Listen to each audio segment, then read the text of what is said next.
list of all the cool stream elements. Right. On my OBS stream. So now I've got a countdown. So I got the beginning that says Libertarians starting soon on Wednesday. You saw that? Right. No. Well, watch the live feed. It says starting soon. Right. Oh yeah. I saw that. Countdown feed on. Can you undo your? We're gonna go. We're doing the pre-show. Does this do Twitch yet? Let's see. Vimeo live stream, live Periscope, YouTube. Vimeo. Yeah. Ooh, Vimeo. Make it a little bit more pretentious over here. I'm just fit to be tied. Vimeo's great if you have great quality. Like if you're just taping in or doing something right. with awesome quality, you don't care about views. You just want to keep your quality. So people you use Vimeo. One of the Patreon people yelled at me because she's like, I pay $10 a month to hear you belch in my ear. I'm like, oh, yeah, sorry. It's...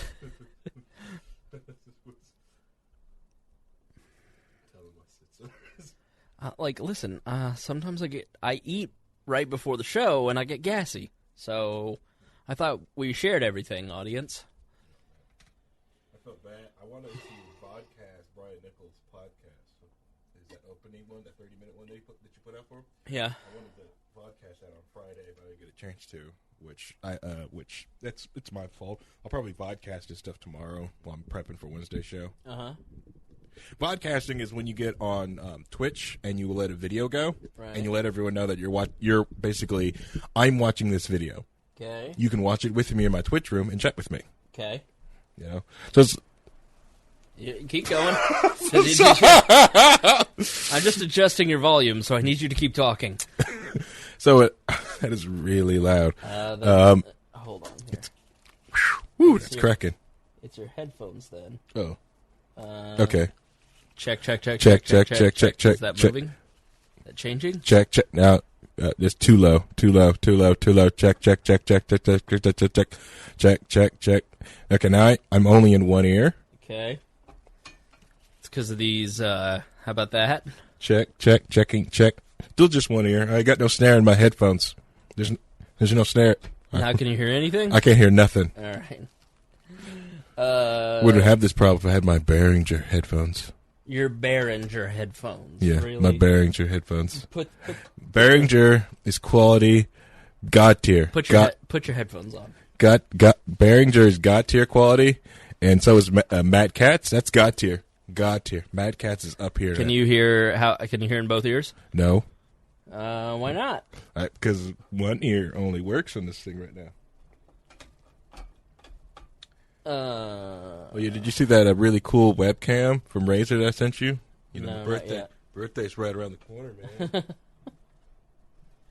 You people, you're always trying to get free stuff from me. And I mean the audience, not. Sure he does. One day after MLK Day, already ready. Don't let me forget, we're starting with Martin Luther King. Do you want to, I got some, so when you went down to Count Dankula, did you go in that whole community of videos? Oh, I've watched almost all of Count Dankula's channel. How about Mr. Medeker? No, I haven't watched any of the others at this point. You just need to watch Mr. Medeker's videos. And then you can skip a lot of the other YouTube drama stuff that goes on. But Mr. Medeker, he does these cool investigation of subcultures on the internet, which is awesome. It's this. I don't know what he does for a living. Other than just, I don't know, maybe he's trust fund, maybe he's got a lot of bitcoins, or he's got his own business and he does nothing all day but count his cash.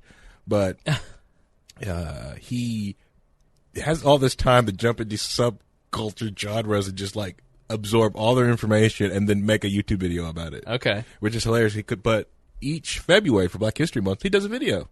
Right. And just investigating these awful subcultures of black culture, and it's hilarious. Well, I started watching him because the court case? The court case, he taught his pug how to do a Nazi salute. Which is hilarious. And so now he's going to trial over it. And I fell in love because he's got you motherfuckers. He's basically got this hilarious accent. Let's see if Cruise, pews.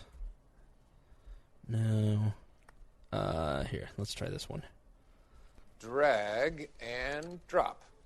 It's perfect. It's perfect. Hi, I'm Kurt Hosenbeck. Nerd. Skin wrapped around your body, fat and muscles and bones like protest against oppressive government, so okay then, I can get on board. Alright, so basically... Protest against oppressive government, so okay then, I can get on board with that. So he's Scottish. And How dare you? So essentially, this black artist goes in to... Scots had this painting display of all these famous Scots who had done all this stuff for Scottish history, and they're all, of course, white guys. And this black artist goes in and basically does this, and then this is his breakdown. Something has been brought to my attention that I find pretty fucking bewildering, and it's a good example of the double standard that the Scottish government has. A video was created by an artist called, I'm not even going to try and pronounce that, where he goes to the Scottish National Portrait Gallery, strips half naked, seizures around the paintings, shits all over Scottish culture, and spits out a few racist comments in the process. Everyone already knows my opinion of art, although that opinion did slightly get changed by Kraut's video where he spoke about art being used as a form of protest against oppressive governments, so okay then, I can get on board with that. That changed my opinion. But the video that this guy produced is absolute dog shit. I've said time and time again, no culture is free from criticism. Not even the mighty Scottish culture. Alba Gebrath.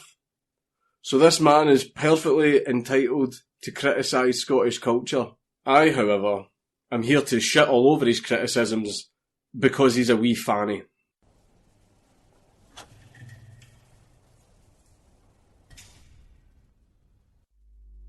Whoa. Well, now, okay. All right. That's what... Okay, good. I mean, just this video is so stupid. So right now, it's like this very cool DSLR shot. gold, edged and decorated. A coat framed with gold surrounding white skin wrapped around your body, fat and muscles and bones like a magic cloak.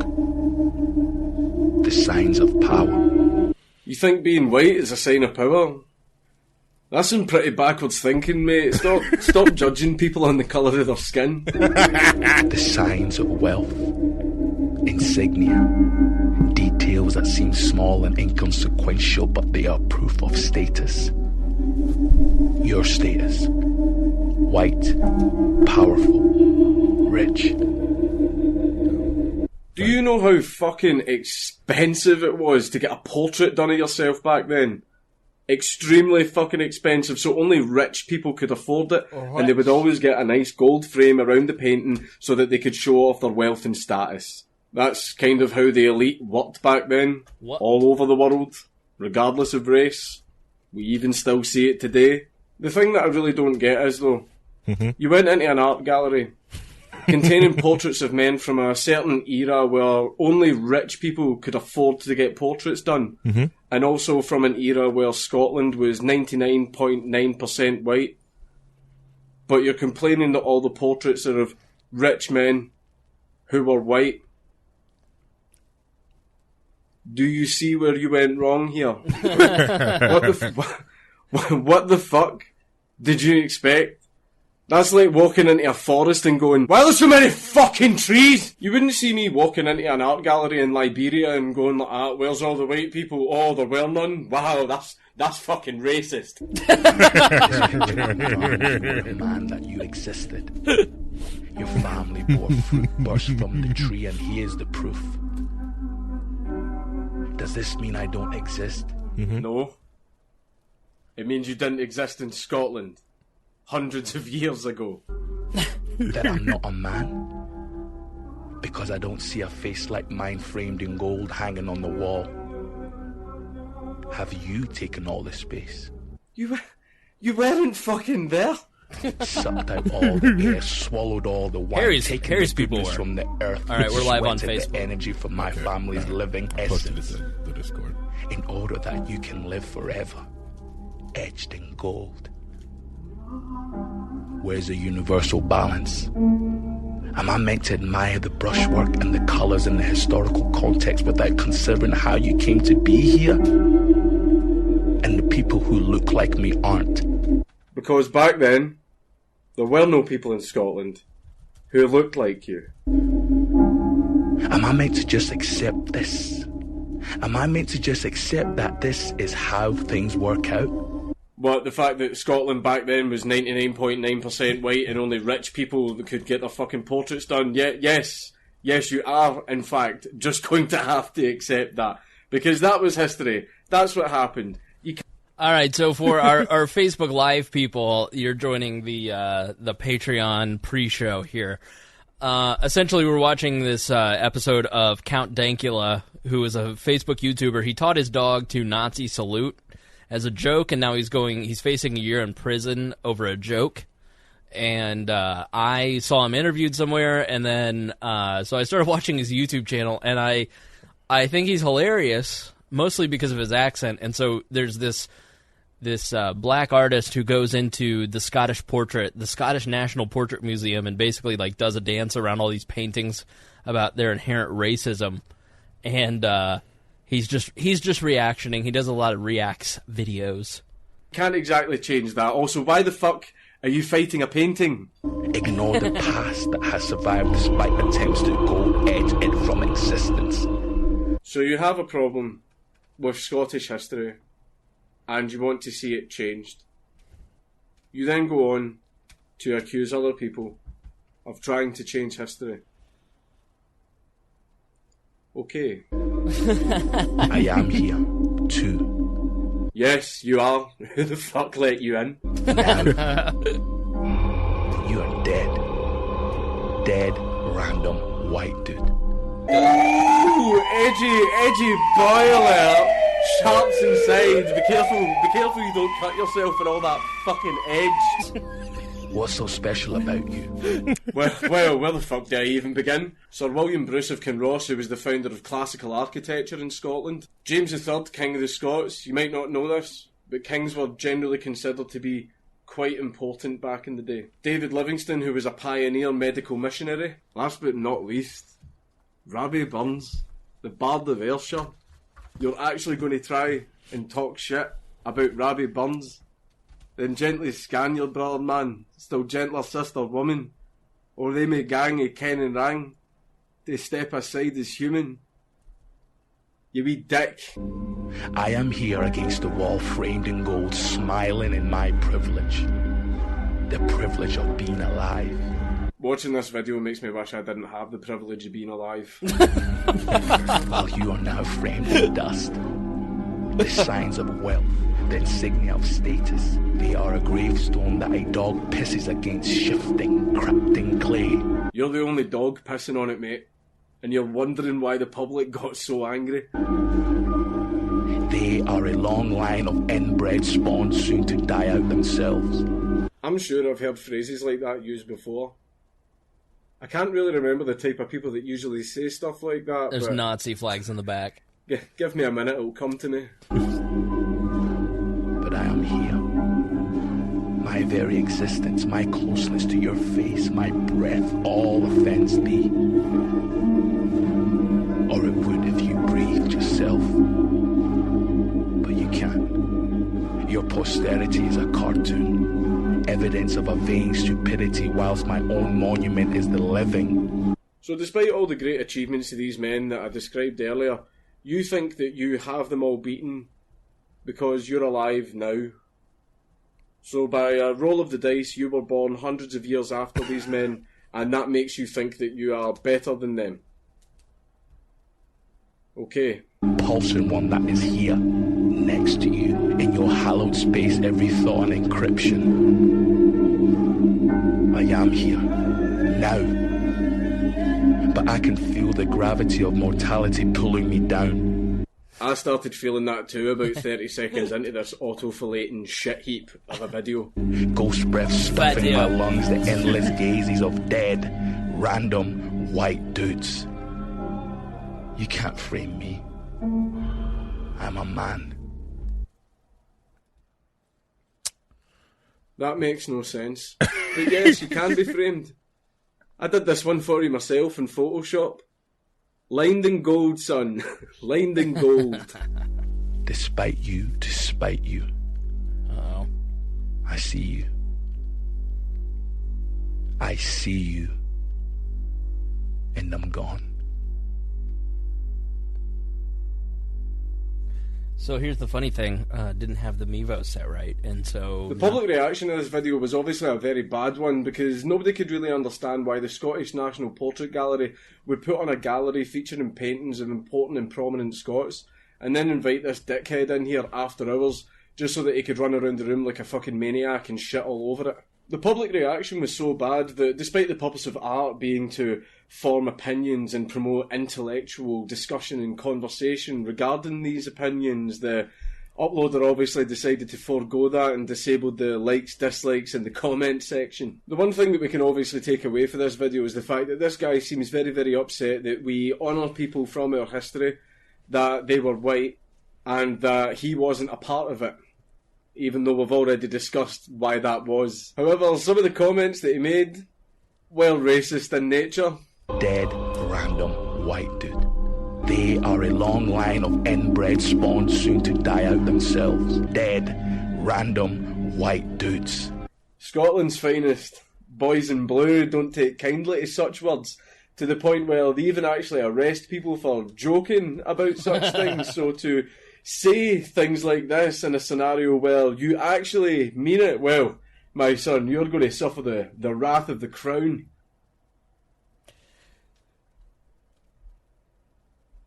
Roll that back. I'm pretty sure that I just misread that. I'm absolutely certain that this wouldn't have been publicly funded because I'm currently facing a year in jail for making a joke. But this guy actually did make a lot of racist comments towards our actual culture, so I'm very certain I misread that. There's absolutely no way that this project was publicly funded.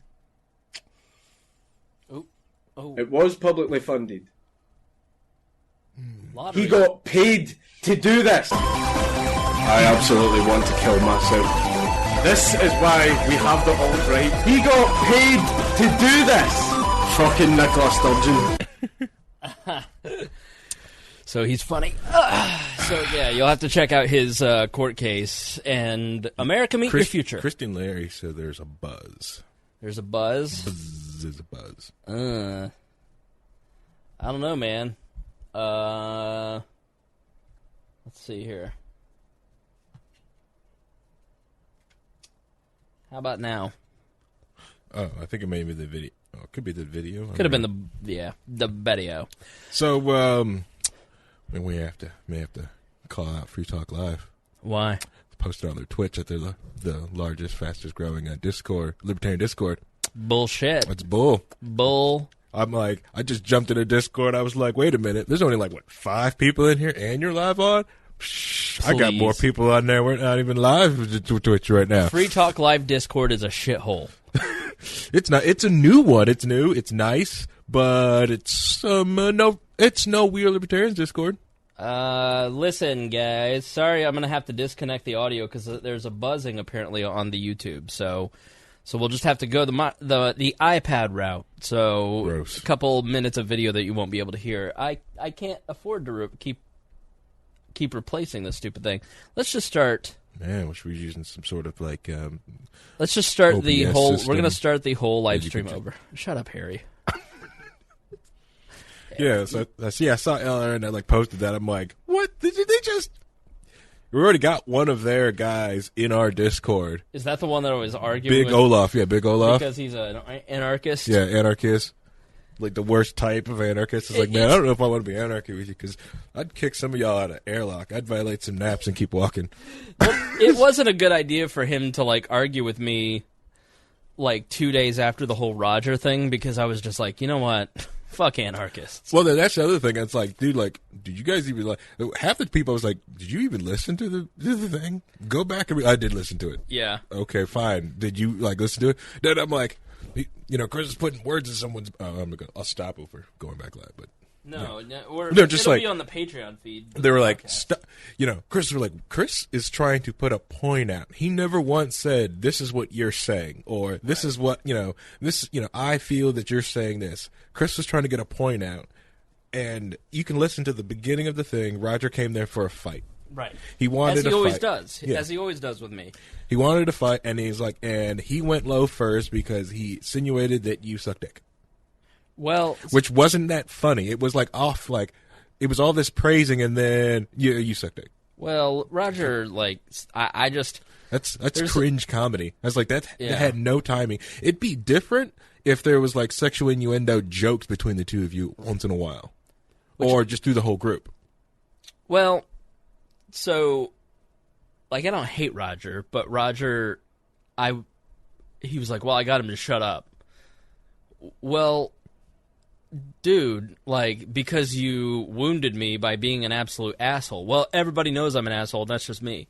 Well, that's not a good thing. Like, and then to like the thing that really got on my nerves was like saying, well, you just try to improve yourself, and then you just be yourself. You care too much what people think, which is not true. It's that I'm willing to show people. I think that everybody's trying. At least I think I am trying to progress to be a better person because I don't think that being an asshole is a good thing. Right. and as a Christian, I know that I am way short of being a good Christian and fail to meet my own standards often, but I'm comfortable enough to articulate my standards knowing that people like Roger are going to take cheap shots at that stuff. Yeah. You know what I mean? Like, so... But it just surprised me that a friend would take that cheap of a shot. That's what really was surprising. Do I think Roger hates me? No. And Roger apologized, but it was very surprising. And I was like, And then to watch him go out and defend Arvin. Oh, really? Yeah. I saw that. I was like, you know what? I'm just going to unfollow Roger right now because we're going to get in a fight. Yeah. I'm like, I'm going to end up fighting this guy on freaking Facebook because I'm already mad at like a lot of people in the Free State Project and some of their. I'm mad at way they act and the things that they've done. Yeah. It's cultish. Yeah. A lot of it's cultish. Some of them don't call each other on their own crap. That's why I've kind of like Ian and Mark because they will call each other on their own crap and each other but try to be better.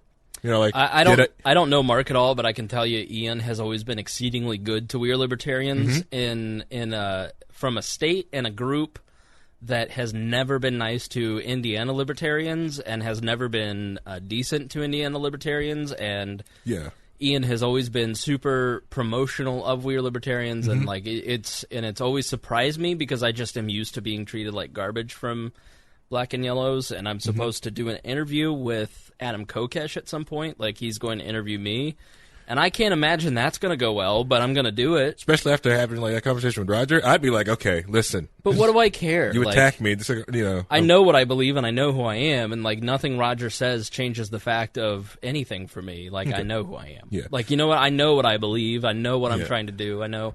And it was always weird, like because the Free State Project was like that to Indiana because the simple fact that, like, you know, what is the largest concentration of most libertarians in a small state? Indiana, right? It's Indiana.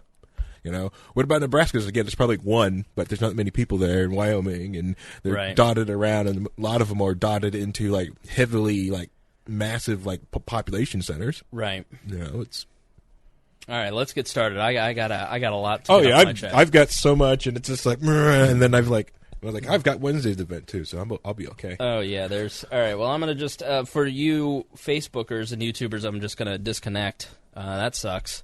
How many of these damn iRigs am I gonna have to buy? It's okay. 2019, we'll have the studio, and OBS will be running, and we'll have like nice cameras. It'll be awesome. Yes. A switcher board. How's that, Brantley? How is it now? Check and see, please. If not, what we'll do is we will just record and see how it goes. Brantley Spicer. I think he said butt tolerable. He's butt tolerable. Let's go over here. Condi Rice. Let's call it his butt tolerable. His butt's tolerable. That's very immature. Very immature. I can hear you. He said he could hear us with no buzzing. That's good. Thanks, my friend Melissa, she tweeted out, what'd she say? Profile. I'm killing it on Twitter, by the way. If you don't follow me on Twitter, you should. I unfollow you. Doing too much. I have too much going on. There's too much going on. Too much me for a lot of people. I get it. I've got to bring it. So Melissa said, Chris Spangle, talented writer and political commentator, intelligent. Also some Snapchats of the Spice Cumin because he's secretly 12. Okay. Listen, it looks like coming, so I think it's hilarious. Sue me. All right, here we go. Let's get started. Don't tell me you pronounce still Uranus, right? You've grown up and pronounced it Uranus now, right? Uranus. He so has it. Maybe we should try it with the Mevo. Let's try it with the Mevo. There we go. How about that, everybody? What? All right, we'll try it with this mic. That might be better. I thought you were like some sort of like software that like linked in there. No. That's my only problem with the Mevo camera. Like if it was linked up to open up to use outside of the software, honestly, I kind of want to steal it from you for a week just to see if I can jailbreak it. It costs $300, so if you break it, you buy it. All right, here we go. Welcome to We Are Libertarians. I'm your host, Chris Spangle. We bring you all of the irreverence modern politics deserves while putting people before political parties. We examine current events from a libertarian perspective with the goal of leaving you better informed. Please be sure to rate and review us on iTunes. That's super important, by the way. 5-star reviews only, please. Like us on Facebook. Subscribe on Patreon at wearelibertarians.com. Listen, damn it, Jeff Vivert. Beat me to it. Listen, everybody, I want you to know that Jeff Vivert is starting on a Sirius satellite radio show starting on noon on Wednesday. So if you want to call in, say hi to Jeff Vivert, and ruin his show like he ruins mine, please do, the Barstool channel. All right, so please subscribe at Patreon. Independent media like this only exists because you give us the resources and the tools. We were talking about a camera issue that we've got, so that's going to be another $35 out of my pocket to replace this piece of equipment, and the $300 cameras acting up and all that stuff, all that adds up. So and all those donations, the $5 a month, $10, $25, or $100 a month at patreon.com/wearelibertarians. That helps, gives us equipment, access to sites like the New York Times, and all of our prep stuff. So in exchange for supporting our program, we give you all kinds of bonus content for free. There was an extra 30 minutes of content at the beginning of this podcast that you didn't hear unless you were getting the private RSS feed for Patreon subscribers. There is another show that is 2 hours long featuring Harry Price on Wednesdays that comes out on Thursday in the private RSS. We give you a ton of bonus content because we thank you so much for being a Patreon subscriber. Now, this show is crowdsourced, so you can send us news with the hashtag WAL News or WAL Politics, or in our Facebook group and Discord channel. We are always taking your questions and comments via email at editor@wearelibertarians.com. If you've written me, I've just not written you back yet. I've read them, I promise. Please be warned that this show is raw, unedited, authentic, so the language is sometimes strong and offensive, and I'm going to warn you right now, this is going to be a little bit more of... it's not going to be an adult-natured show, but we're going to use the president's words, and we're going to talk about the Aziz Ansari. So if you are listening in the car with the kids, then just be advised. We're not going to be like CNN and put this out on push notifications and say the S word, but we are going to talk about Aziz Ansari, and that's an adult situation. We're going to talk about the immigration S-hole comments. We're going to talk about schools outlawing best friends. I, for one, wish they'd outlaw Jeff Vivert. We're going to talk a little bit about... we're going to talk about a lot of stuff, the Me Too stuff. But, yeah, I yeah, we're going to start with Martin Luther King and you people, because now I look at Harry Price. Harry, how are you doing today? Going good. How are you? Good. Harry is my co-host here on the Tuesday show. And Harry, did you have a nice Martin Luther King Day? Sure did. Yep. I do what I do on every Martin Luther King Day. I read, speeches, books, educate Black youth online. Is that true? Yeah. I like to find some young up and coming crap poster and decide to just hammer their world out with just go hard in the paint with some hard black facts on them. Now I ask for your permission. May I like Martin Luther King? Let me check your balance on the racism insurance. Yeah, you can. All right, good. Yeah, okay. You can. Outside of the founding fathers, I think Martin Luther King's one of the most extraordinary Americans ever to live because, and I think if you go back and listen to the episode that we did about it last year, that was sort of at the conclusion of several months of study on the civil rights movement, reading the Taylor Branch series, Parting the Waters being the first, and watching the entire PBS series called Eyes on the Prize, as well as a few other books. It's a lot of work. It's a lot of stuff. But you get such a great inside knowledge of the civil rights movement, and you really see how there is a playbook for libertarians in all of this.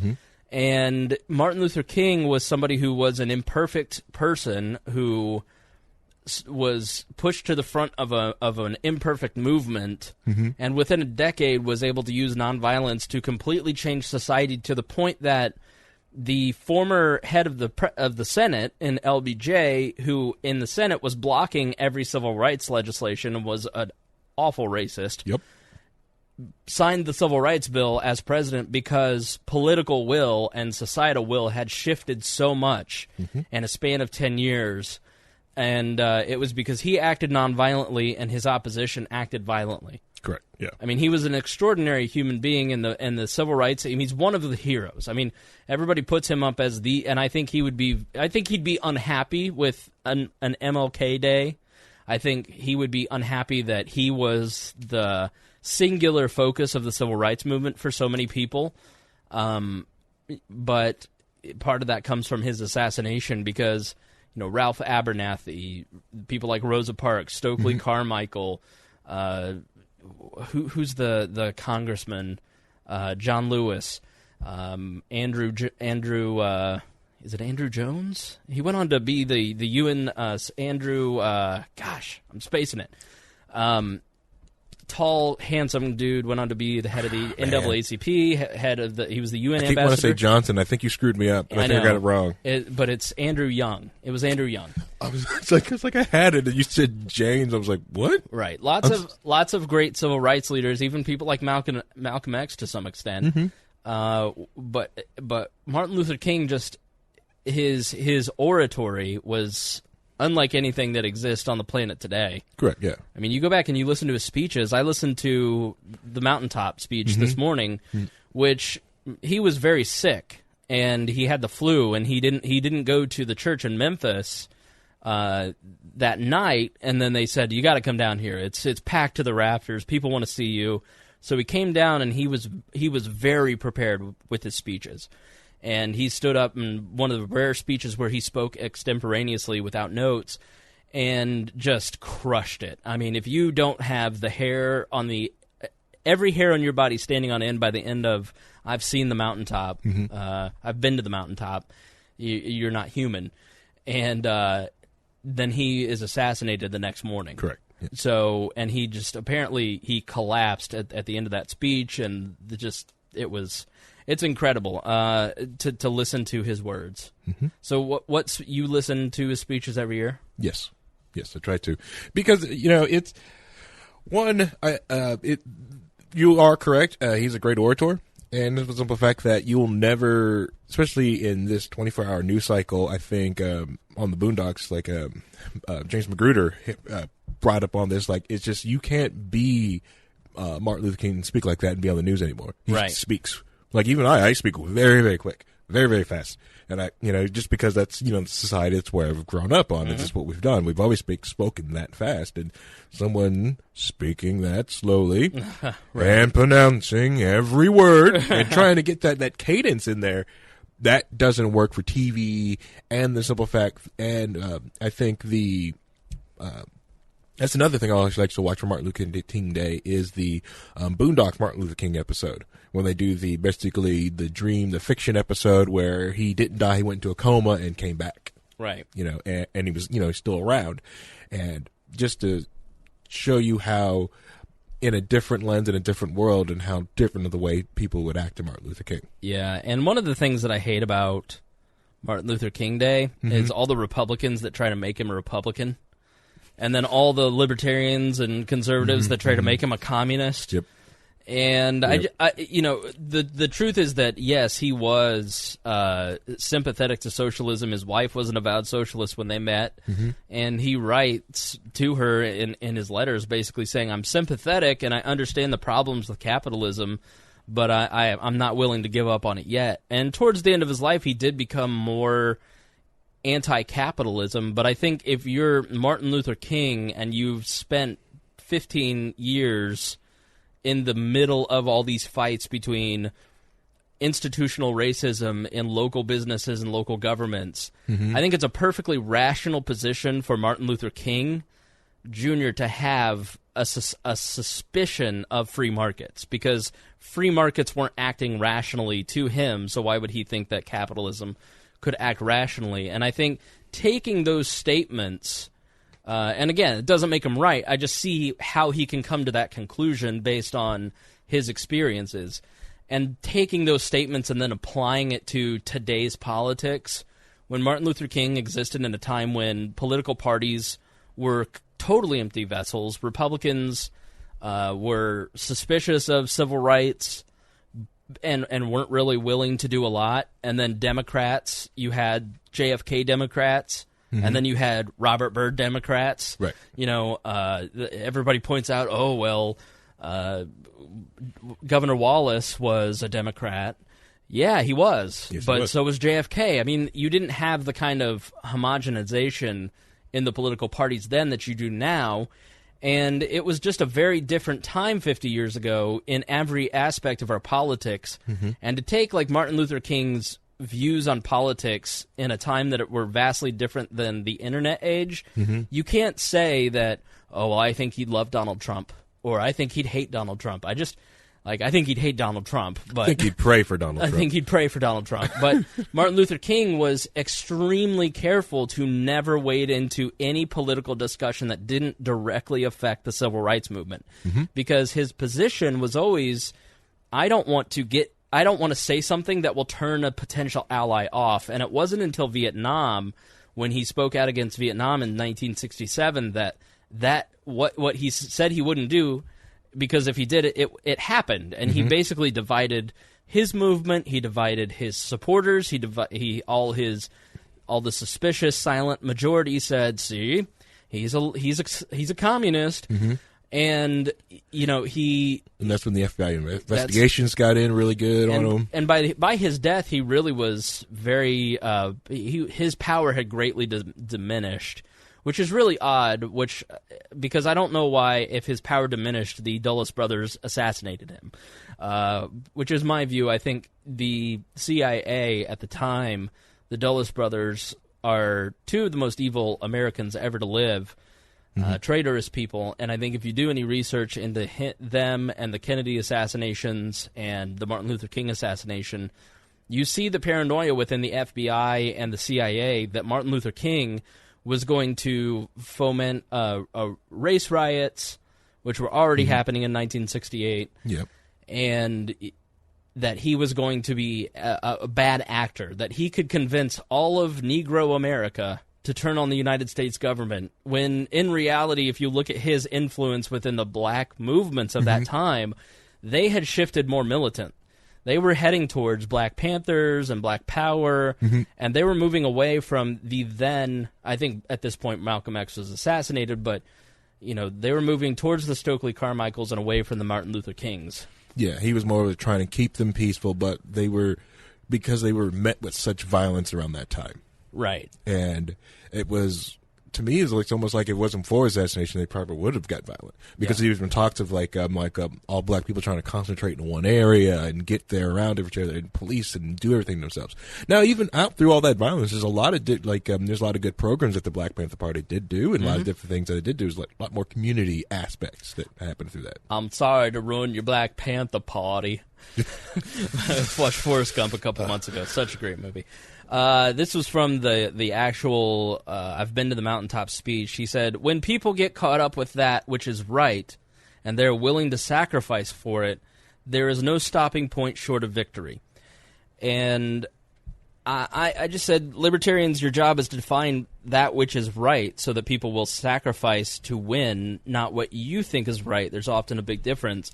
And what I mean by that statement is that so often we think that the issues that we are interested in or the issues that we know to be the underlying problems, those are the right issues to fight, but people aren't willing to sacrifice to the ends that it takes to be victorious. I was talking today to somebody, I was talking with a group of libertarians today about education. Well, yes, every libertarian should agree that there shouldn't be public schools, or that there should be public schools, but you should also have the legal right to send your children to other schools. Or basically that what we have now, which is a public school monopoly, is not the right solution. And I think any libertarian would agree with that point. Maybe not all libertarians would agree that there shouldn't be public schools, but I don't think there should be. But the idea of having a free education system is a great idea. The idea, but we hate the way it's funded and the monopoly aspect. That's right. You hit on the nail on the head. Like, we hate the monopoly aspect on it and the simple fact the way it's funded. If it was funded through charity organizations and there was multiple choices that you could pick from, like a market could decide on the which school survives, which school goes down. That's what we want. That's like, they're like, oh, these charter schools went down. Yeah, those charter schools suck. Right. There's other charter schools that are thriving. They're doing well. The force of government has created educational systems that don't fit the 21st century workforce. Yeah. And so completely. So these libertarians were arguing that school choice and vouchers shouldn't exist because libertarians should only advocate for the end of all public schooling. And I said, all right, let's accept the premise that every libertarian agrees with you. Okay? Well, we've now won 3% of the nation. And good job. 3% of the voting public, which is half the nation. Okay? Let's say we do what we've done for 50 years, which is keep advocating that point of view and keep shrinking that 3%. Because the reality is that society at large is not ready to accept a full end to public education. And even here in Indiana, it's in the Indiana Constitution. Robert Owen and the Owenites, who founded New Harmony, socialism, one of the first socialist communist experiments, was here in Indiana, in southern Indiana, with the Owenites, and they put into the Indiana Constitution the public school fund, the common school fund. And so it is in the Indiana Constitution that we are to have publicly funded schools. And so to roll that back, the PR nightmare, the policy nightmare, the messaging nightmare of trying to argue against public schools as a matter of policy perspective is a tremendous hardship. It's a tremendous undertaking. And it would require millions of dollars of lobbying efforts and public relations efforts. So you end up getting yourself so far into the weeds that no one will listen to you anymore because you're advocating this crazy idea of ending public schools. And so what I said is, let's focus on what we can do now. Let's focus on where the public is at now and start moving them towards liberty and freedom. And as they accept our ideas of something like vouchers, where money follows the students, right, as opposed to every school gets this amount based on enrollment, which isn't working for us in Indianapolis and Indiana. Let's change it to a voucher system where people have the money that it costs the state, and they can then enroll their child in the school that they think fits their child best, be it private or public. and hopefully one day homeschool. And homeschooling. Yeah, absolutely. Yeah, there's so many single mothers that I think they would probably homeschool their kids if they were like, for each one of these kids you get $8,000. Now, granted, like, oh, you're getting free money again, but it's going to either going to go to these schools or go to a money pit. Right. So I'm probably getting crapped on by every anarchist watching right now. So this is the problem that I have with the purely anarchical position, is that we're advocating for things that aren't going to actually happen in reality in our lifetime, and people are tuning us out because we are so far in down the socialist rabbit hole that people don't even understand the language that we're speaking. Mm-hmm. And when you try to argue the purest positions, people don't listen to you. Yep. They think you're crazy. Right. They consider you Alex Jones conspiracy theorist by saying, I think your child should be educated in the best way possible, and you should have maximum choice over their education. And so that I think is what King was saying, is that take the issues of injustice that are on the ground now and pick up the torch to fight for people who are being trampled on, and fight for those people. And in the process of people seeing a reality-based situation that is incorrect, they will start to sacrifice everything they possibly can to give freedom and liberty back to not only that person but themselves. The number one episode that has ever been listened to on We Are Libertarians is episode 91. It is Rachel's story. It is the story of Woody talking about his daughter who was sent to prison for 16 years for selling 2 OxyContin pills that her boyfriend was dealing, and that he was sick and couldn't make the trade, so she did it, got busted, and ended up getting sentenced to 16 years in prison. Now, Rachel had a rare blood disease that the privatized, i.e. monopolistic company that was doing Medicare for the prison system in Indiana named Horizon, which thankfully has been kicked out of Indiana for situations like this, Rachel wasn't getting the treatment and was basically left to die. Her care was so mismanaged that she hemorrhaged to death, and Woody lost his daughter. And so for 2 hours you get to hear Woody tell his story of injustice. You listen to our Cost series. Go to the Cost, the human toll of public policy. You can find it at We Are Libertarians. You can listen to it in iTunes, Google Play, Stitcher. And you hear people talk about, there's 8 stories in there of people who have had their businesses closed, their lives destroyed, their medication messed with, their daughters killed, their children raped, and the government allowed it. So often the government is the creator of the injustice. And the narrative of society today is that government is here to protect us, that government is here to save us. And it's about time that libertarians start standing up and saying, you know why this happened? You know why this little child was not protected by DCS? Because government doesn't work, DCS doesn't work, and here's the solution to fix it. And we start advocating for private solutions that are not monopolies. I don't believe in privatization in the way that the government, in the way that Republicans describe privatization, because what they're doing is they're handing out major contracts to their donors. Right. And Democrats are handing out major monopolistic contracts to their donors. A company here in Indianapolis has a 50-year lease on the parking meters. On the parking meters. Thank you, Harry. Because there was a connection there. Somebody had the connection. So 50 years, there's a monopolistic contract on our parking meters. Why should parking meters exist in the first place? Right, yeah. Violating all these storefront property rights. Right. And so we have to start making a better case.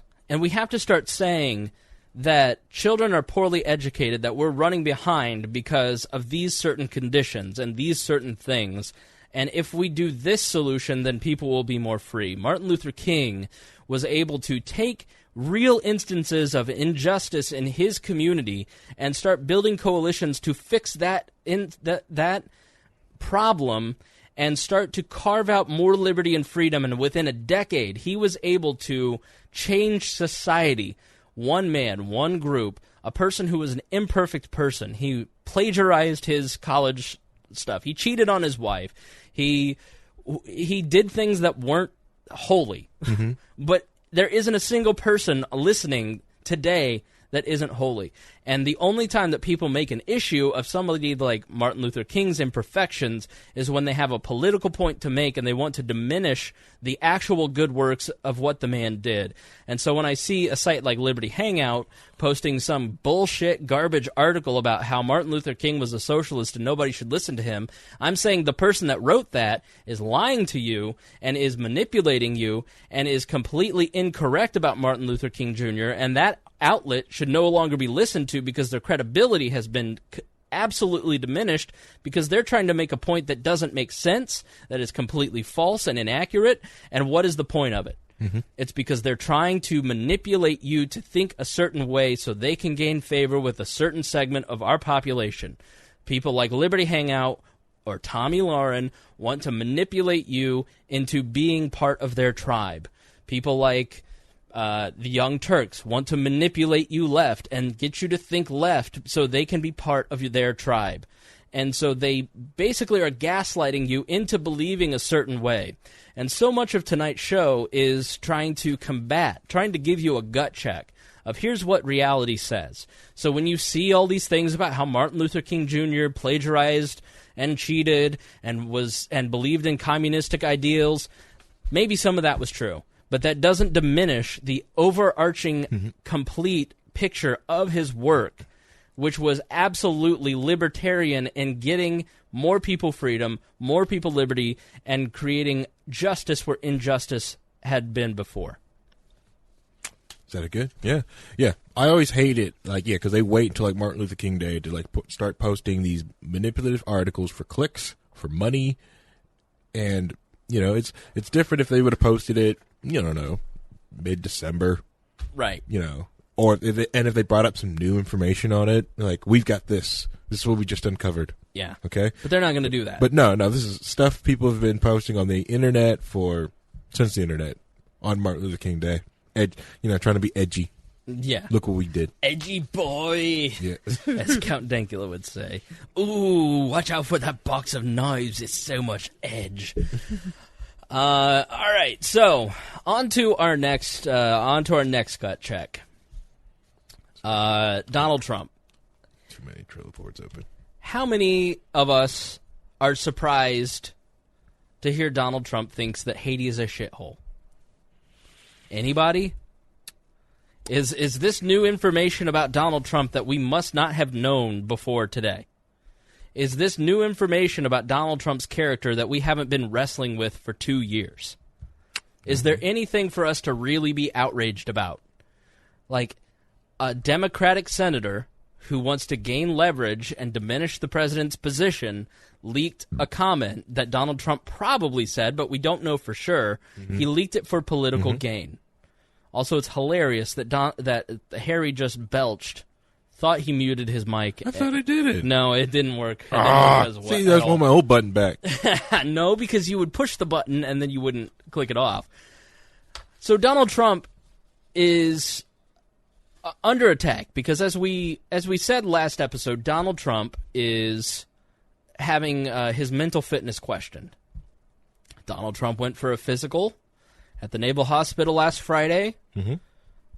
Congratulations to Donald Trump. He is physically fit and has also grown 1 inch in the last 5 years, according to his driver's license. So his driver's license, it says he's 6'2". So what you're saying, he's falsified his driver's license. Exactly. He said he's 6'2", and then he's 6'3" in the 239 pounds of pure muscle and mental acuity. And Donald Trump is in fighting shape, according to the doctor. But Raw Story posted that he had grown 1 inch in his later age, and I thought that was funny. But whose driver's license is actually correct? Mine says I'm 230 pounds. Yeah, I haven't updated mine since I stopped fighting. Harry says he's Asian. Which, first off, okay, you swore when you saw those two passports, you wouldn't bring those up. Uh-huh. Because I've got one that does say I'm Chinese, and the other one says I'm German. Right. And now, how dare you? Donald Trump, when asked about this, said, "Of course I've grown 1 inch. I'm huge." So, Personally, I won't believe he's in physical fitness shape until he takes a bike ride with Dr. Ron Paul in the summer. Yes. Find out who lasts the longest. I think it's going to be Ron Paul. So I'm just looking at all this and I'm going, okay, listen, is Donald Trump a dangerous person? King George III mad? King George III mad? Is he syphilitic? He's lost his mind. He's a stark raving lunatic. He's schizophrenic. He needs doctors. No, he's not that. Is he well-read? Does he read books? No. Is he an intellectual? Mm-mm. When he is on television trying to look smart, trying to disprove that he isn't everything that Michael Wolff says he is, and he is in front of a bunch of congressmen, and one of them, a Democrat, asks, would you support a DACA clean bill? And he said, absolutely, I'd support that. I'd take a look at that. Mm-hmm. Mr. President, do you have any fucking idea what a clean bill actually means? Because clearly you don't. You don't know that a clean bill means that you'd only vote for DACA and nothing else would be attached to it. You said, I'd support a clean bill. Then a few minutes later, I would have a clean DACA bill, but we'd also have to add the wall into it. Well, that's not a clean bill anymore. So you can't be president of the United States and not know the basics of how government works. Clearly you can. But clearly you can. So we're in this situation, in this reality. So you're taking him literally, okay, and you need to take him figuratively. Right. He wants the wall in there, but he would support a clean bill. Right. But he wants the wall in there. Right. Exactly right. He would sign it faster if the wall was in there. Right. And I see and interact with so many people who support Donald Trump, and they would just have so much more credibility if at some point in discussions with them they would say, yes, I know he's a buffoon, but overall he's succeeding in the two mandates that Donald Trump has. A, fulfill the conservative appointments to the Supreme Court. But Gorsuch, done. Mandate filled. Number 2, don't be Hillary Clinton. Mm-hmm. Those are the two mandates that Donald Trump had, according to Jeffrey Goldberg. Mm-hmm. And he's exactly right. Like, don't be Hillary Clinton. That's why he brings her up all the time. He's reminding you, I'm better than Hillary Clinton. And as he said, Jonah Goldberg, I'm sorry. Jonah Goldberg said... Goldberg's messed up. Jeffrey Goldberg's the editor of The Atlantic, great podcast, The Atlantic Interview, and that's where I heard Jonah Goldberg say this. His mandate was two things. It was conservative appointments to the Supreme Court. Don't be Hillary Clinton. Well, if your only standard for voting for a candidate is that you think he's one notch above the person who will destroy the country, that's not a great standard for us to have in political candidates. And he's 100% right. But that's where we're at with Donald Trump. Like, I read What Happened by Hillary Clinton this weekend. You cannot believe how awful that book is. Okay, it's as bad as you have imagined it is.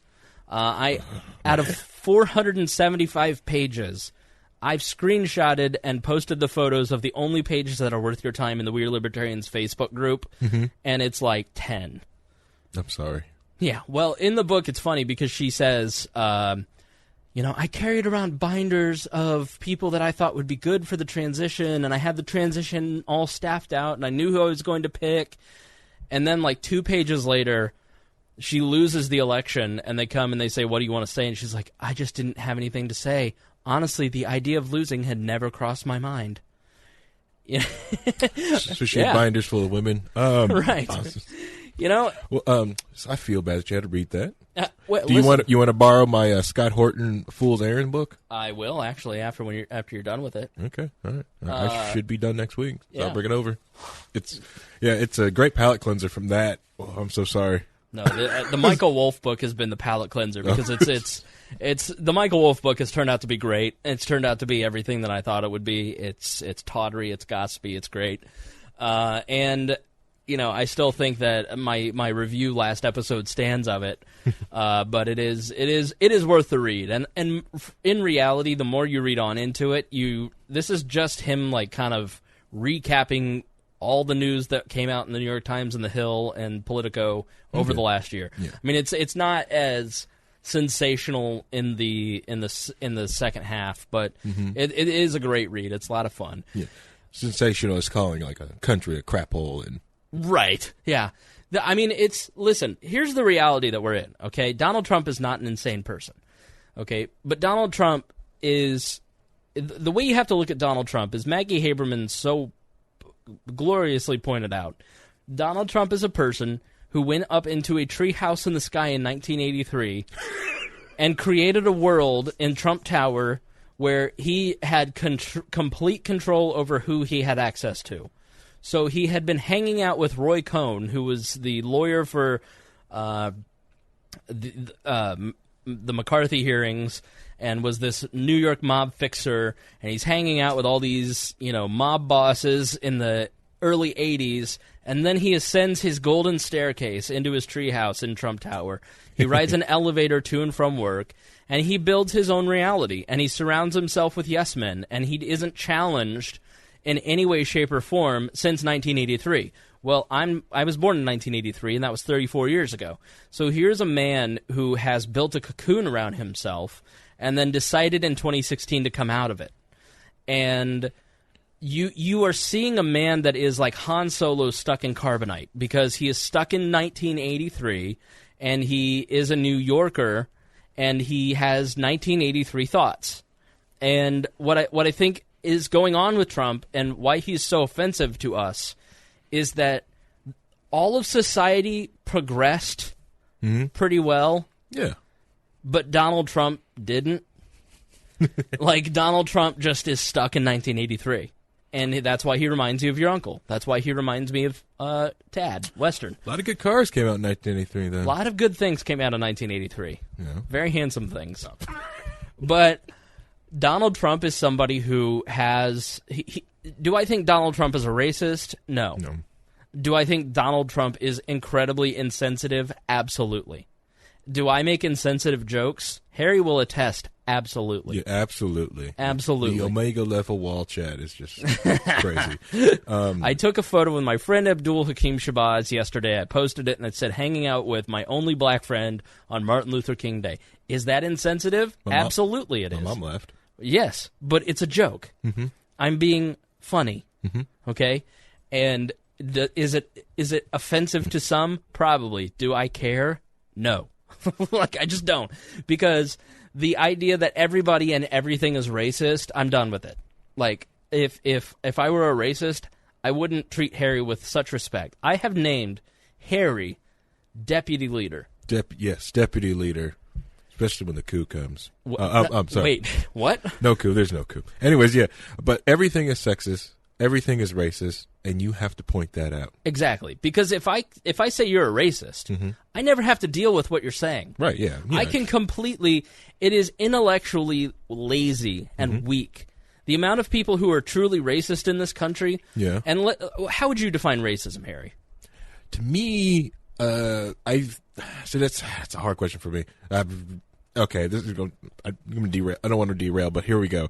To me, I think if the whole world is racist, human brains are lazy. We make assumptions. Every person on this gigantic rock is racist. You don't mean to be, but you are. You're also sexist. Surprise, your brain makes assumptions. The moment you see something, you pull up a quick database in your head of an assumption, and then you start breaking it down to subcultures, what you've got, and then you start putting in your moral filter. It's what your brain does. Right. Sorry.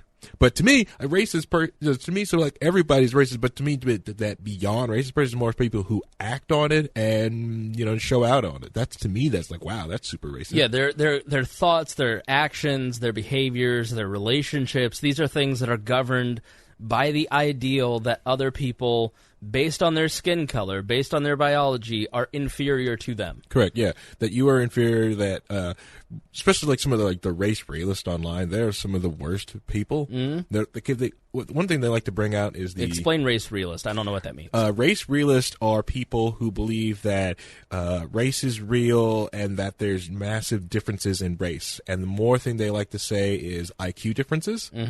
And they like to say that the people who have African descent have smaller brains and have a lower IQ. What they do is they basically the Richard Spencers of the world, who I do believe is racist, because Richard Spencer takes tangential studies and facts and figures and then tries to paint a picture of an entire group of people as inferior because African Americans or blacks commit more crimes, so therefore they are more predisposed to criminal behavior.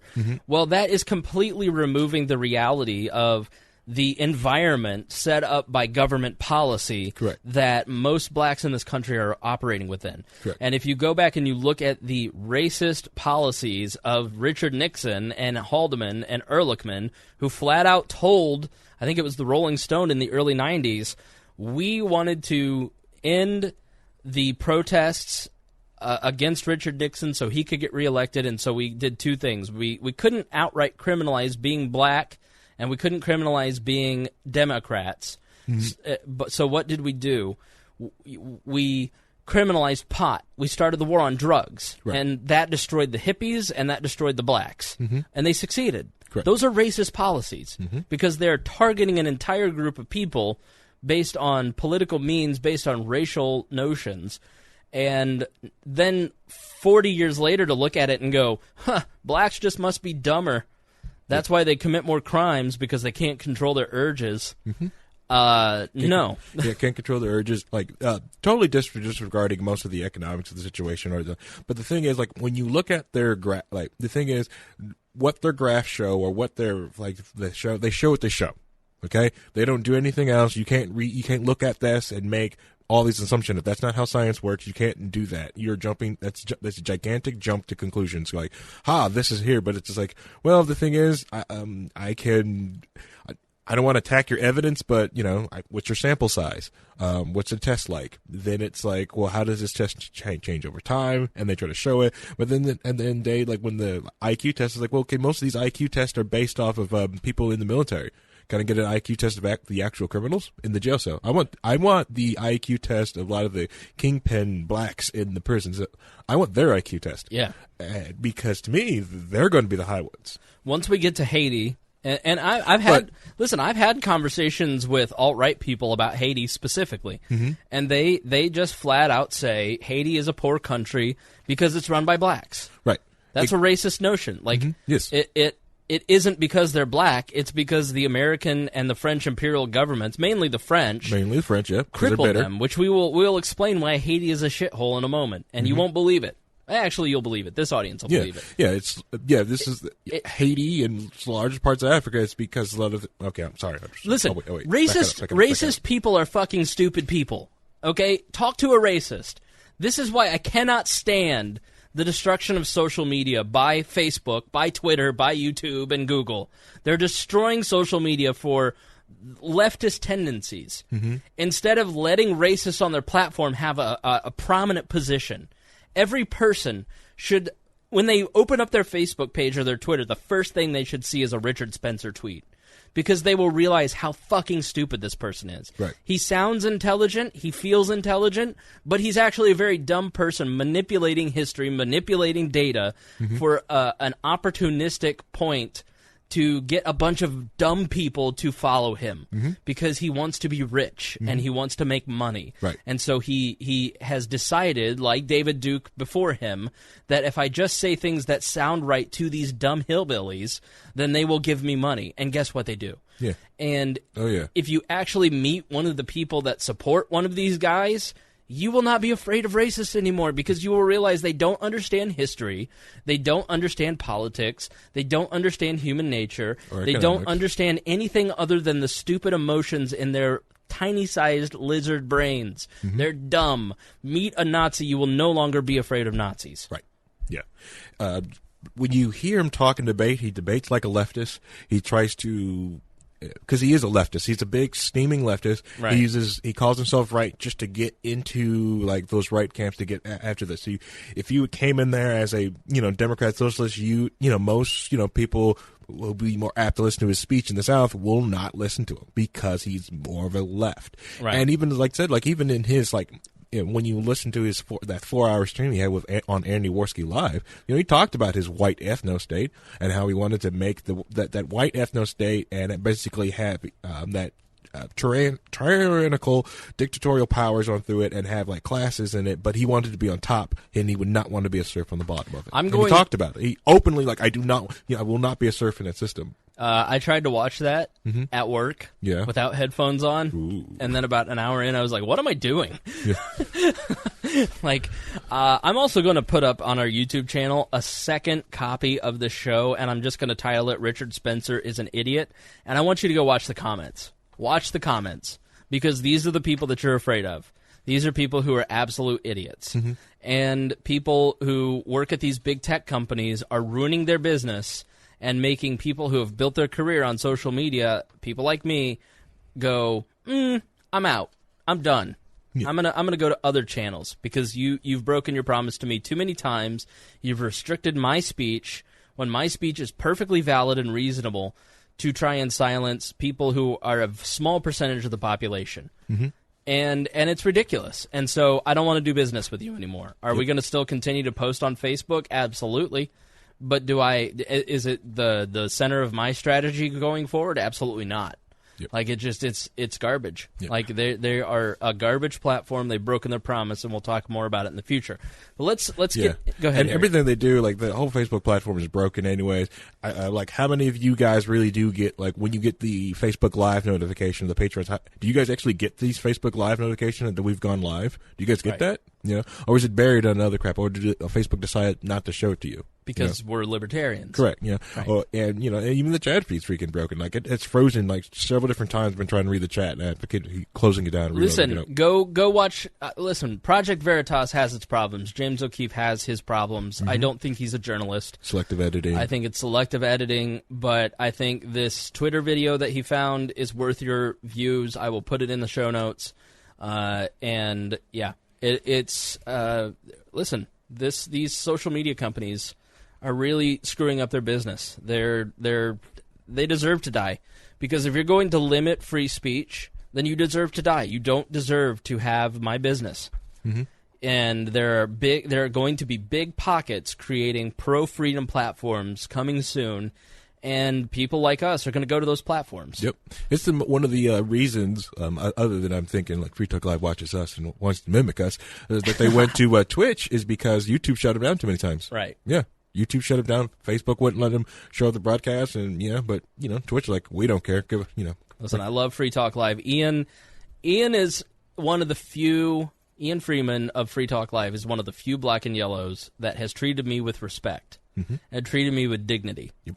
And I think that he has done so much to help we libertarians, and you should listen to Free Talk Live. You should support those guys, and he's a good dude, and I thank him for airing us on LRN.FM.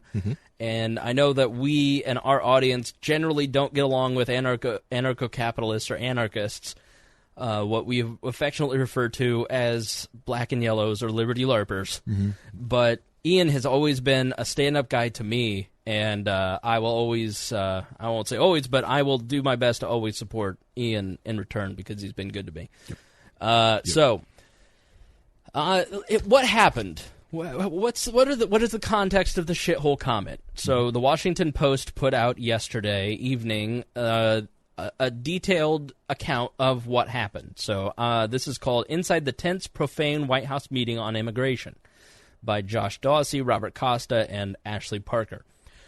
When President Trump spoke by phone with Dick Durbin, Senator Richard Durbin of Illinois, around 10:15 a.m. last Thursday, he expressed pleasure with Durbin's outline of a bipartisan immigration pact and praised the high-ranking Illinois Democrat, according to White House officials and congressional aides. The president then asked Lindsey Graham, his one-time foe-turned-ally, if he was on board, and Durbin affirmed. Trump invited the lawmakers to visit with him at noon, the people familiar with the call said. So they were meeting after this show immigration event. But when they arrived at the Oval Office, the two senators were surprised to find that Trump was far from ready to finalize the agreement. He was, quote, fired up and surrounded by hardline conservatives such as Senator Tom Cotton, who seemed to be confident that the president was now aligned with them, according to one person with knowledge of the meeting. Now listen, Dick Durbin is garbage, Senator Lindsey Graham is garbage, Tom Cotton is garbage, and so is Donald Trump. Okay, so these are garbage people. Lindsey Graham has been called Grahamnesty. If immigration is important to you, if you agree with Donald Trump on immigration, you're going to agree with Tom Cotton on immigration and not with Lindsey Graham or Dick Durbin. Now, excuse me. Now, what you were getting is a confirmation of what Michael Wolff frequently talks about in Fire and Fury. This entire episode validates what this book was talking about, because in response to the book, Donald Trump holds this 50-minute meeting, which you can go and watch on YouTube. I'll put it in the show notes. This 50-minute meeting with high-ranking Democrats and Republicans from both chambers of Congress. And it is an effort for him to look presidential and stable and a deal maker and in control. And it kind of worked for a day and a half. And so Donald Trump in this meeting continually is flattering people, and I'm going to make a deal, I'm going to do what it takes, and he considerably disturbs many conservatives with this meeting, because it was hilarious to go and listen to talk radio at the end of last week as they're all going, I don't know, can we not trust Donald Trump? And Mike Cernovich, this is the one thing that will erode his base. Mm-hmm. This is the one thing that will get people to flee. Is Donald Trump going to, roll over? I mean, is he going to give them... Let me be clear. Donald Trump wants to win. Donald Trump has no ideology. And so when the Republicans lose the House, and if the Republicans lose the Senate in 2018, everything goes to gridlock. His window of getting anything accomplished, period, but definitely in this first term, is over. He has the rest of 2018 to get anything done. Because once that chambers flip, and I do think they're going to flip, because you see a record number of existing members of the party in power retiring. And you see a lot of these guys retiring because they're term limited from their chairmanship. I think it's 3 terms, consecutive terms, as the chairman of a committee. These are Republican Party rules. They've set term limits. So if you like a guy like Darrell Issa, term limits are the reason he's leaving, because he's no longer allowed to be that chairman. These guys still could remain in the House, but they can't maintain that chairmanship. Right.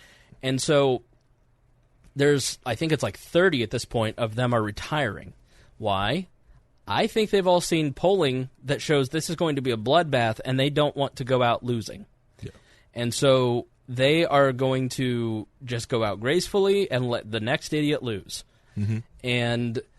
in ISIS specifically, he got redistricted, and it's a much tougher district, and he barely won last time, and so he doesn't want to lose. And they don't want to have to defend Donald Trump anymore.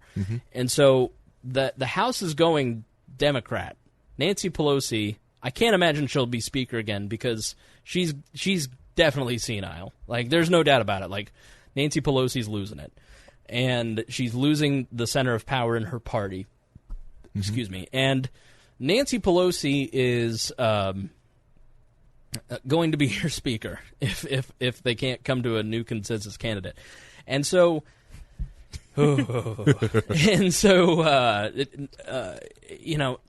know we all say not that Paul Ryan's any better, but he is. He's way better than Nancy Pelosi. A big government socialist. I want to invade other countries. Everything is racial politics. Democrat. Doesn't have anything in common with libertarians at all. At least Paul Ryan's tax cuts, we can go, okay, I can get on board with that. Yeah, I don't think we're on board with, you want to help people. Cool, right. But... Yeah, right. I just have nothing in common philosophically with Nancy Pelosi. I don't even think she's a good person. So... and so... When that happens, Donald Trump is going to, in an effort to get reelected, start to look like a deal maker. So the guy who was a Democrat 6 months ago is going to start cutting deals. So if you're a Republican, you're not really going to like the Donald Trump of his second half of his first term, because that dude's just going to sell you up the river if you're a conservative. Libertarians, we just don't care. That's the beautiful part about being a libertarian. We're going to get effed no matter what from the Republicans and the Democrats. And we just go, I told you so, this is why you should be a libertarian. But he's going to cut deals, and he showed that willingness in this meeting, and he showed in this meeting his complete lack of understanding of the entire process. He showed that he doesn't really have a grasp of the core issue that he ran on, which was immigration, and he's willing to win at the expense of what he was voted in for. For all the talk about, he does this for his base. Like in that meeting, he wasn't sticking up for his base. The head of the Freedom Caucus basically had to stand up and go, hey, you didn't mean that. Mark Meadows was like, no. Was it Mark Meadows or Kevin McCarthy, one of the House Whip or the Freedom Caucus? Went, nah, you don't mean clean bill. You mean this is what you mean. And he was like, yeah, that's right. That's what I meant. Like, so Donald Trump has basically in the last few days since the Michael Wolff book verified the Michael Wolff book by having a meeting, talking over everyone, not listening to anyone, flattering everybody, agreeing with everybody, and then when they don't do what he wants, throwing a tantrum and calling them fake news. And then if this is the report is to be believed, and I have no doubt that it's true, there's nothing here that I tend to believe the Washington Post and the New York Times most of the time, like about stuff like this. The New York Times, you can't believe those guys. Right. Well, here's the thing. There are certain things, like we talked last time about James Risen and his new book, where the New York Times is in the bag for big government. Yeah. But when it comes to reporting the gossip that people are telling them, they're probably accurate. You know what I mean? Like because gossip makes money. Exactly right. They're big government shills, so you can't believe them on that, on like the stuff that you get at the Intercept. But when it comes to is Donald Trump full of shit, they have the story. Yeah. All right. And so one of the things Wolff says is that the last person to Donald Trump is the person who Donald Trump agrees with. And so there was a race between Priebus, Bannon, and Kushner to consistently be the last person to talk to Donald Trump or in a meeting at the end of the day. Because they would call, he sits in bed and makes phone calls to people and self-pities, and so they would start strategically lining up people to call Donald at night and reaffirm their position. Okay? So Donald Trump talks to Dick Durbin and says, I'm totally on board. We've got a deal. You're going to give me funding for the wall. I'm going to give you DACA. Great. Give me. Then he goes in, and Tom Cotton's sitting there with his little snake double forked tongue, and it's a race between Lindsey Graham and Tom Cotton for the worst senator. Race to the bottom. Yeah, like Tom Cotton's pretty close. Like at least Lindsey Graham's funny. Like sometimes I see Lindsey Graham and I'm like, oh, he's a shit poster. I can respect that. But so they come in and now he agrees with Tom Cotton and not Dick Durbin. So he's flip-flopped. So Dick Durbin gets pissed and leaks the shithole comment. So that's where we're at in the story. Trump told the group he wasn't interested in the terms of the deal anymore. As he shrugged off suggestions from Durbin and others, the president called the nations from Africa shithole countries, denigrated Haiti, and grew angry. The meeting was short, tense, and often dominated by loud crosstalk and swearing, according to Republicans and Democrats familiar with the meeting. Trump's ping-ponging from deal-making to feuding, from elation to fury, has come to define the contentious immigration talks between the White House and Congress, perplexing members of both parties as they navigate the president's vulgarities, his combativeness, and his willing to suddenly change his position. All verifying exactly what's in the Fire and Fury book, by the way. The blow-up has derailed these negotiations yet again and increased the possibility of a government shutdown over the fate of hundreds of thousands of young undocumented immigrants known as Dreamers. This account of the events surrounding Thursday's explosive meeting is based on interviews with more than a dozen White House officials, Capitol Hill aides, and lawmakers. The fight has left congressional leaders unsure of whether they will eventually come to an agreement. Some remain optimistic that Trump can be walked back to the political center and will cut a deal that expands border security while protecting those under DACA, and which Trump has ordered ended. The president is indispensable to getting a deal, Graham said. Time will tell. So Trump basically objected that there wasn't enough money for the wall, and I thought Mexico was paying for it, by the way. He objected that Democratic proposals adjust the visa lottery and federal policy for immigrants with temporary protected status were going to drive more people from countries he deemed undesirable to the U.S. instead of attracting immigrants from places like Norway and Asia, people familiar with the meeting said. So if Trump were racist, he wouldn't want Asians here. Right? Like, if Trump had a problem, like, we'll get to it, but I just wanted to point that out. Attendees who were alarmed by racial undertones of Trump's remarks were further disturbed when the topic of the Congressional Black Caucus came up. At one point, Durbin told the president that members of the caucus would be more likely to agree to a deal if certain countries were included in the protections. Trump was curt and dismissive, saying he was not making immigration policy to cater to the CBC and did not particularly care about that bloc's demands, according to people briefed on the meeting. "You've got to be joking," one advisor said, describing Trump's reaction. John Kelly, the White House chief of staff, was in the room and was largely stone-faced, not giving any visible reaction when Trump said shithole countries or when he said Haitians should not be part of any deal.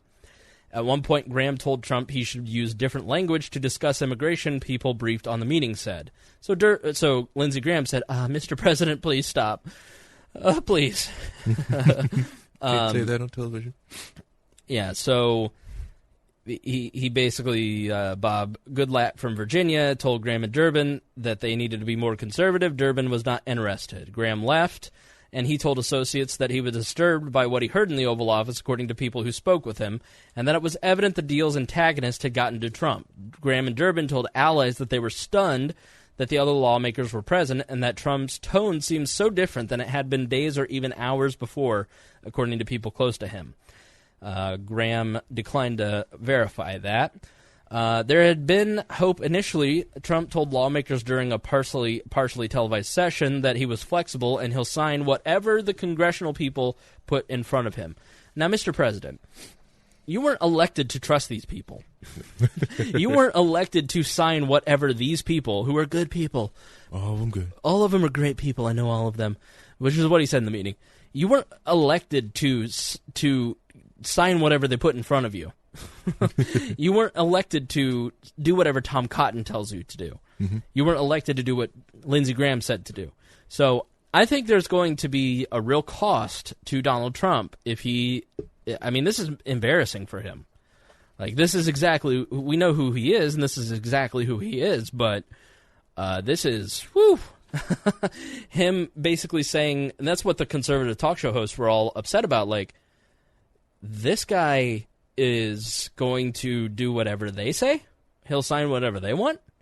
These are the people that we elected for you to punish. Right, yeah. Not to deal make with. Yeah, we want you to go after them. So basically all people like Stephen Miller, who's his conservative advisor, former roommate with Richard Spencer at Duke, as we've pointed out on the show in the past, and Stephen Miller was worked for tiny little Jeff Sessions.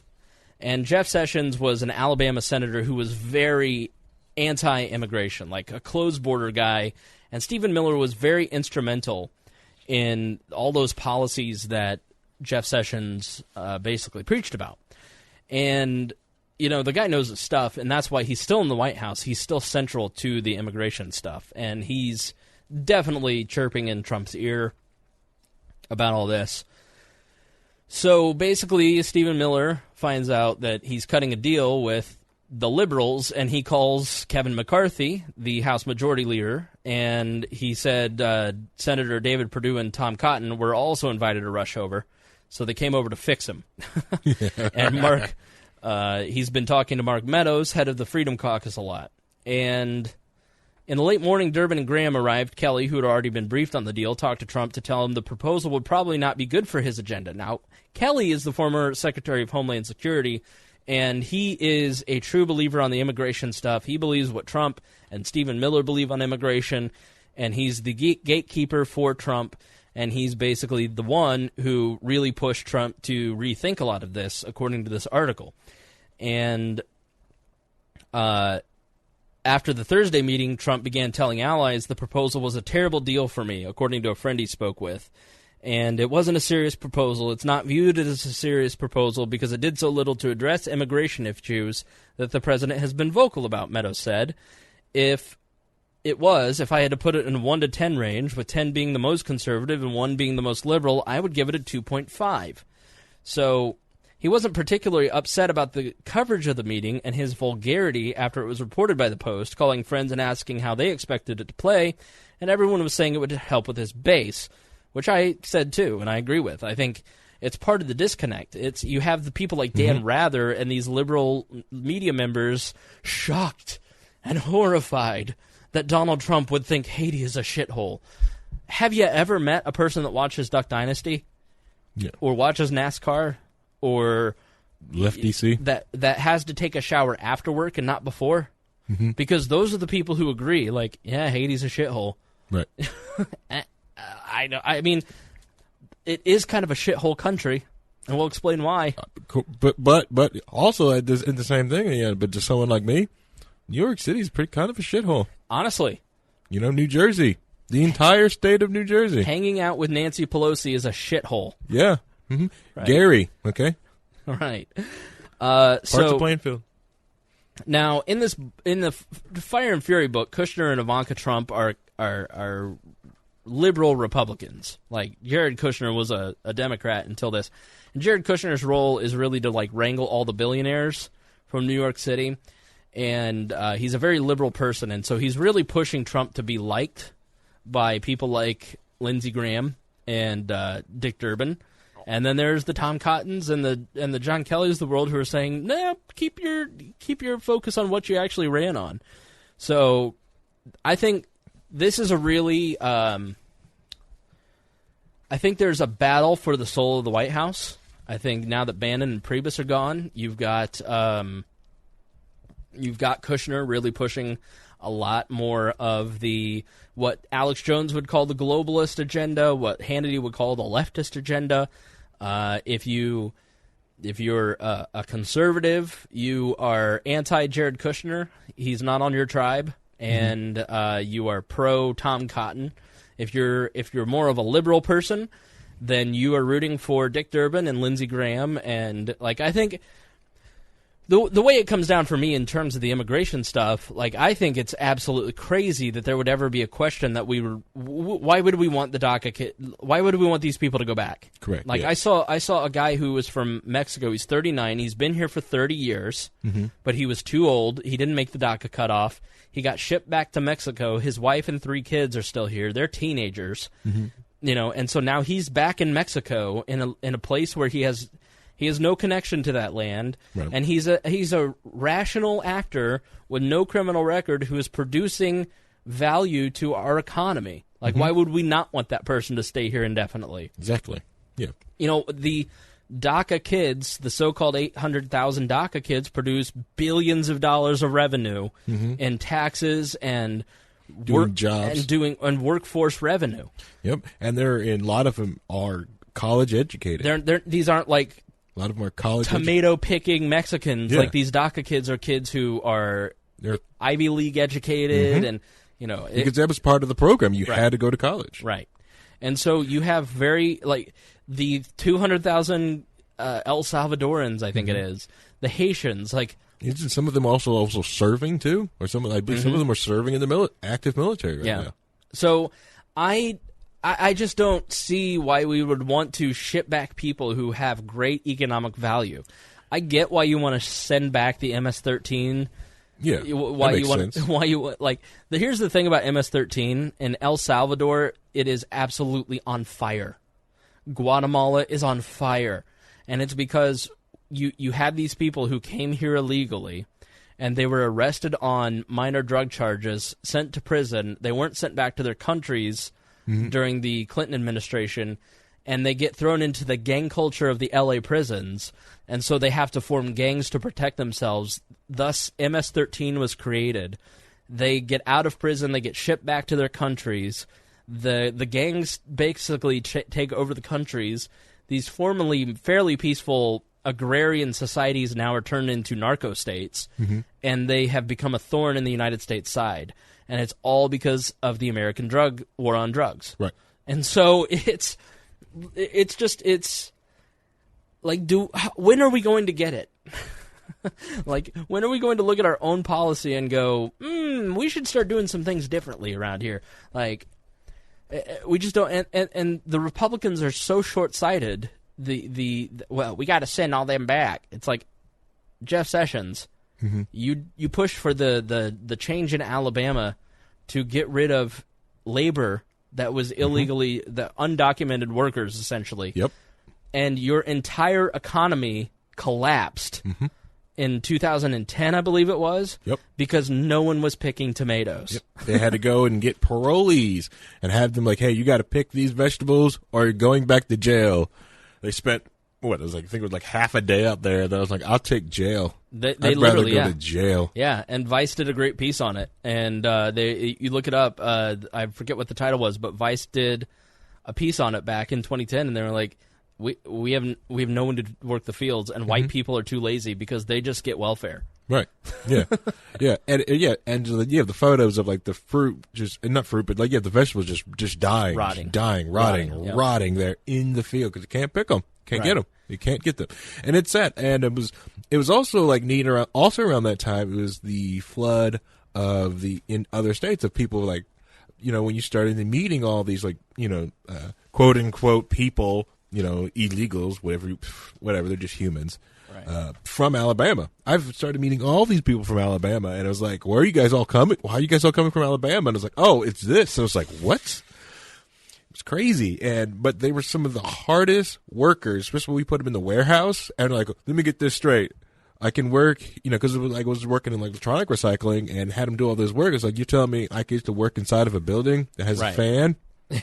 Yeah, and not the Alabama heat. Right? Yeah, I get a fan. What do I have to do? Well, you just got to tear down. We only need this amount of. Some of the white people are doing it. And next thing I know, done.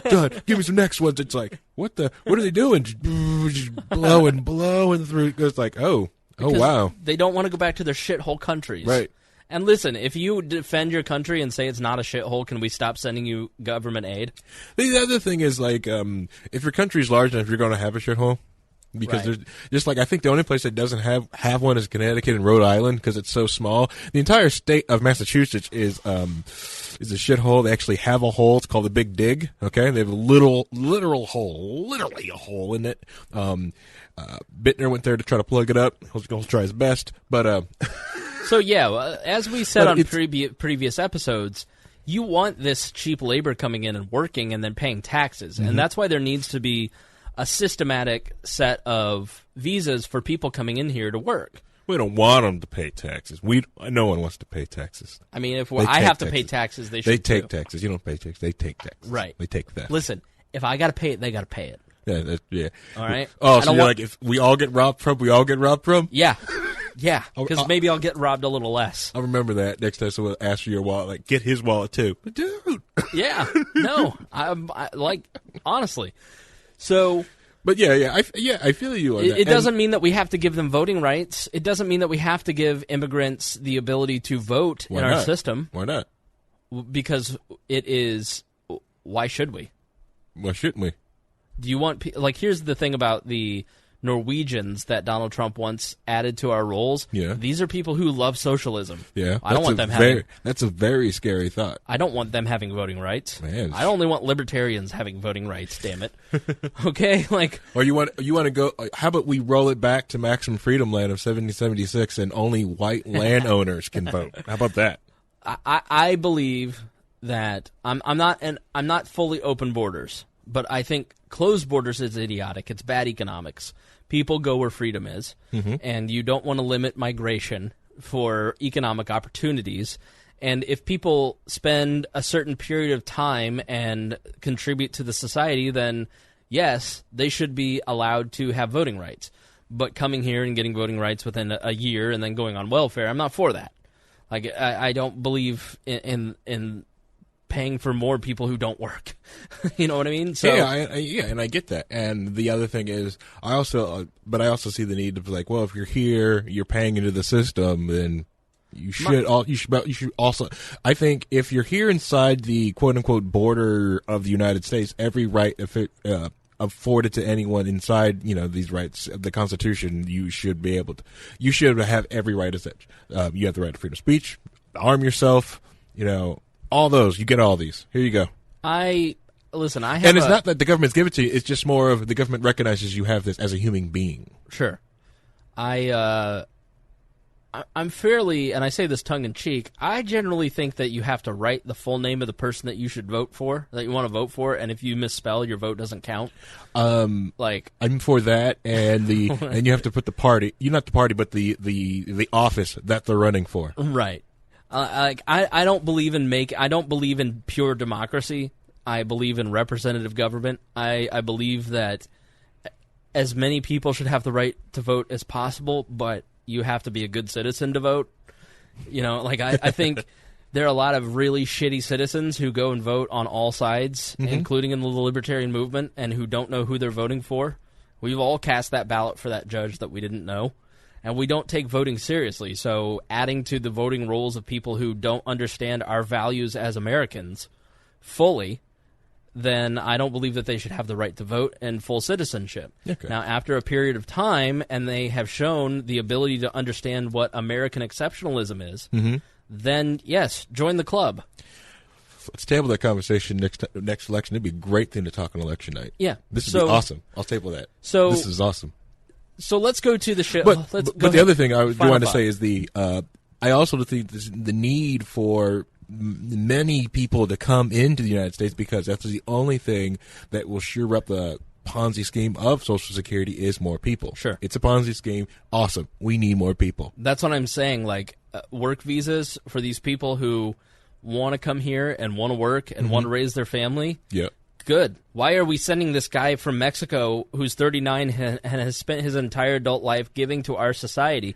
That's a man that deserves to be here. I wonder if you could loan out your citizenship so an American could sit on the beach and do nothing but sponsor someone to come over here. They pay for everything for him, and you just no, you work for me. That's basically what happened in Haiti, which we'll get to here in a moment. So let's finish up with the shithole comment. And here's what you have to understand about Donald Trump. I mentioned American exceptionalism because I am an American exceptionalist. I believe that the values of America make us exceptional as a nation. Those values are individualism, individual rights, limited government, free markets and capitalism, the value on the virtue of production, I value peace. These are libertarian values represented in our founding that made America exceptional because it made us a pro-liberty, pro-free market, pro-peace nation. And it was the first time where there was an erasure of the class system. You didn't have people lording over others, except for that whole slavery thing. But it took until Martin Luther King for people to have in 1960 there were 6 million blacks in the South. It was around there, yeah. And it wasn't until 1964 that you had 2 million registered in 1964, and 800,000 had been registered in 1963. Mm-hmm. There were entire counties, entire states in the South where no black voted. Yeah. That's not freedom. That's 50 years ago. Because it was dangerous. Because it was deadly. Mm-hmm. It was as deadly as drinking Flint water. Yeah. Yeah, you could get, you could die. So all these people who say, oh, well, we are losing our freedoms left and right. Dude, you've never had more freedom in the history of the world than you do right now. Mm-hmm. This podcast is devoted to picking on the leaders of this country, and nobody says boo. In fact, government officials want to come on this network. Yeah. Mike Pence's brother may be on Boss Hog of Liberty. Nice. That's freedom. Mm-hmm. They want to participate in the discussion. Mm-hmm. So black people can vote. Harry is allowed to speak his voice without walking out of this door and having a mob of white people kill him. For just having a white wife. And you have a white wife. White wife and an interracial child. Yeah. Congratulations. Mm-hmm. And so you really have... You've achieved Martin's dream. Yeah. If I was back in 1960, up a tree. Yeah, literally, up a tree. Up a tree. So we are losing economic freedom because of things like inflation and the Federal Reserve stealing our money and increased taxation, but we have the chance to actually change that stuff because we can write laws and change it. Mm-hmm. It's like one of the people who were talking about that school system argument earlier. They said, well, that's not true about school choice because X, Y, and Z doesn't happen in the bills that have been written. And I said, so write the bill that you like and then go rally people around it, and politicians only act on their incentives to get reelected and maintain power. Grow a cause and a movement large enough to intimidate those people into doing what you want, and you'll get more freedom by rolling back old laws or introducing new systems of government. That's what we as Americans have the ability to do. You look at Elizabeth Warren. There is somebody who was sitting in a room, thought up a new bureau for the government, got to know her congressman, and then next thing you know, she's senator and running for president, and this isn't like within a span of 15 years. You can do that, listener. Yep. You have the ability to do that. That's what makes America exceptional. You don't have to have the right amount of money. You don't have to have the right pedigree. You don't have to have X, Y, and Z. You, if you work hard enough, can achieve these certain things. We still have that in this country. And that's one of the things that makes us exceptional, and those are the things that we have to protect. The faux intellectuals in this country want you to have that pedigree, that dynasty. Right. They want that. That's what they want. People spin myths to gaslight you and demotivate you from thinking that you have the ability to do any of this. Right, yeah. That's why they like the Clintons. That's why they want Chelsea and Sasha to run. They're like, oh, this would be great. We get Sasha and Melina. Plenty of black and yellows who are... Like, yeah. Yeah. So yeah. Donald Trump's view of American exceptionalism is that America is great because it has the most bombs, it has the most money, and it has white culture. And those of us who don't believe in that version of baby boomer Republican American exceptionalism don't see that it's just that fundamental break that we have with him. Libertarians break with those Republicans, especially baby boomer conservatives, who have that view of American exceptionalism, because their view of what makes America great does not match our view. Same with Democrats. You know, Nancy Pelosi sees America as a great country because she can appoint. I don't even know. I just don't think a lot of Democrats think America is great or exceptional. Like, I don't think Barack Obama believed that America was a great country. I think that, you know, I don't know what he believed. I don't want to talk about him. I'm tired of He's him. gone. Yeah. He's gone. So, it's okay. So anyways, so when Donald Trump calls these countries a shithole, that's where it's coming from. That we are superior to them because we have more bombs, more money, and white culture. And that's why it is inherently a racial statement. And that is a racist temperament. That doesn't mean that the man is an outright racist. Doesn't make him David Duke. There's 50 shades of gray to everything, right? It's just like Martin Luther King. Was he a perfect human? No. Excuse me. I've had like a sinus thing going on and a cold, and I didn't take my nose candy, my Sudafed before. Yeah, your the white powder stuff is on your mirror in your bedroom. The stuff that you got in there. No, that's just for my humidifier. All the impurities from the water. Because you don't use distilled. Oh yeah, but yeah, it's from all that discussion, and you can. I get that, you know, like, and it's a lot of people will say that, you know, they get offended because they like, well, the comment is also about some of the people that are there and stuff like that, and we'll get into the discussion on why that's there. Right. But a lot of things, like when I was trying to talk to people about like, the one thing about it was like, okay, so the comment about shithole people, like shithole countries, matter to you, but you know, President Obama bombed a hospital. That. You know, meh, I'm going to work. Right. I'm going to work. Don't even care. No hashtag needed. Right. You know, but the other thing is like, Africa is so large. By default, going to have, 1% shithole. Right. Let's say every continent has 1% of a shithole. Of course, I think Antarctica, 100% shithole. You know, but, you know, there's so many deserts, so many, like, you can't live here. There's no life here. That place, to me, is a shithole. Like, the president's saying it. First off, we don't know that he said it because it was a leaked comment by Dick Durbin, who wanted to weaken the president's position and outgame the senators that he was competing against for the president's attention. And it really just sounded like an offhand, like, comment. Like, well, I don't know, you know. Why are we letting these shithole countries come here? Yeah. Like, and then he goes on and rails against the president's use of the term chain migration, which is the term for it. Yeah. watch the Democrats start hammering this. So chain migration is essentially, let's say Harry and I are brothers, and Harry moves to, we're from England, and Harry moves to America. Well, I have the ability to migrate with my family, my cousin, to move. So it's a chain of families, right? Yeah. It's a chain start of bringing family people members. over. Dick Durbin says it's inherently racist for the president to call it chain migration, which policy people have been calling it for years, forever. Inherently racist because his constituents might get confused and think that Donald Trump is saying some people migrated here in chains. Yep.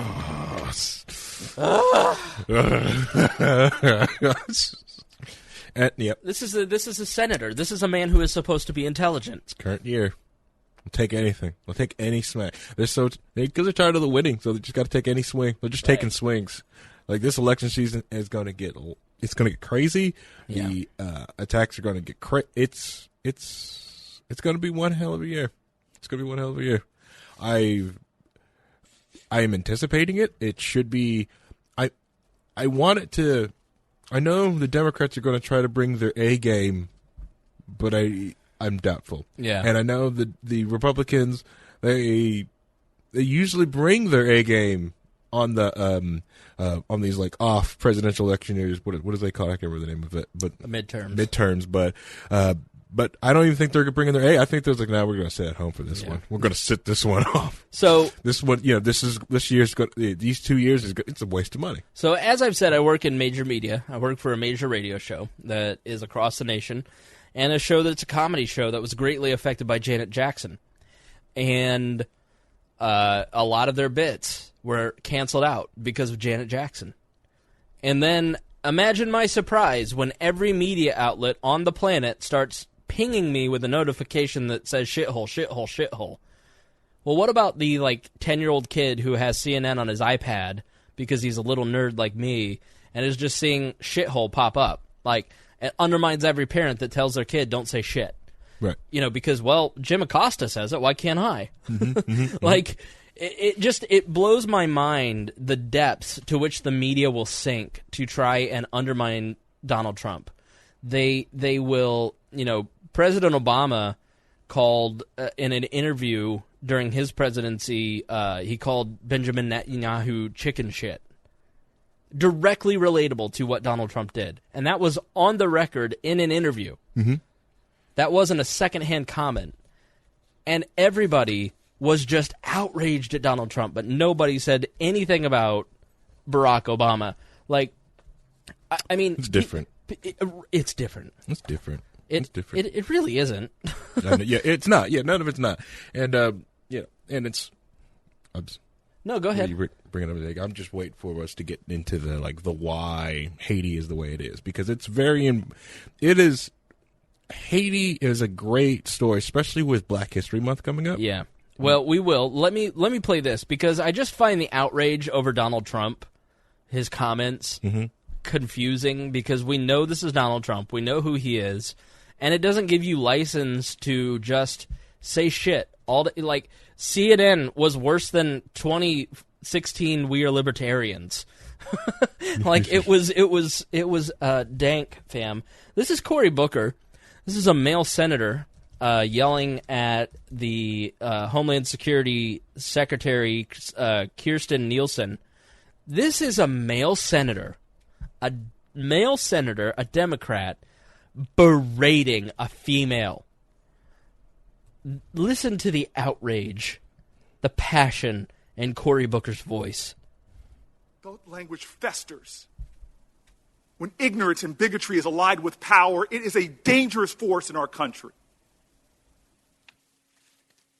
Your silence and your amnesia is complicity. Right now in our nation, we have a problem. I don't know if 73% of your time is spent on white supremacist hate groups. I don't know if 73% of your time is spent concerned about the people in fear in communities in this country, Sikh Americans, Muslim Americans, Black Americans. The fact pattern is clear of the threats in this country. I hurt When Dick Durbin called me, I had tears of rage when I heard about his experience in that meeting. And for you not to feel that hurt and that pain and to dismiss some of the questions of my colleagues, saying I've already answered that line of questions when tens of millions of Americans are hurting right now because of what they're worried about what happened in the White House. We believe for a second that Cory Booker had tears of rage, Harry. Tears of rage. I can believe that, yeah. That grown-ass man was crying that the president called Haiti a shithole? Or do you think that, like any rational grown-up, he went, oh, God, whatever, and then went on about his life? Yep. The tears that he were crying of joy so that he had the ability to go out and grandstand and berate a woman. Yep. Harry. He berated that woman. I can't wait to turn on Slate and Salon tomorrow and see all the think pieces about male senators demeaning female nominees and using their power to mansplain this woman. Mm-hmm. Yeah, I doubt that. I don't think that's going to happen because she's a Republican and he's a Democrat. And he's brown. And he's brown and she's white. Brown. Yep. Okay, so I think the reaction to all this has been so overblown. Like, roll your eyes with me. We know the extent of it. So, we know who Donald Trump is. So why is Haiti a shithole? Africa, a lot of this applies to, but Haiti is a shithole. Haiti is a poor country. Mm-hmm. Haiti is constantly being...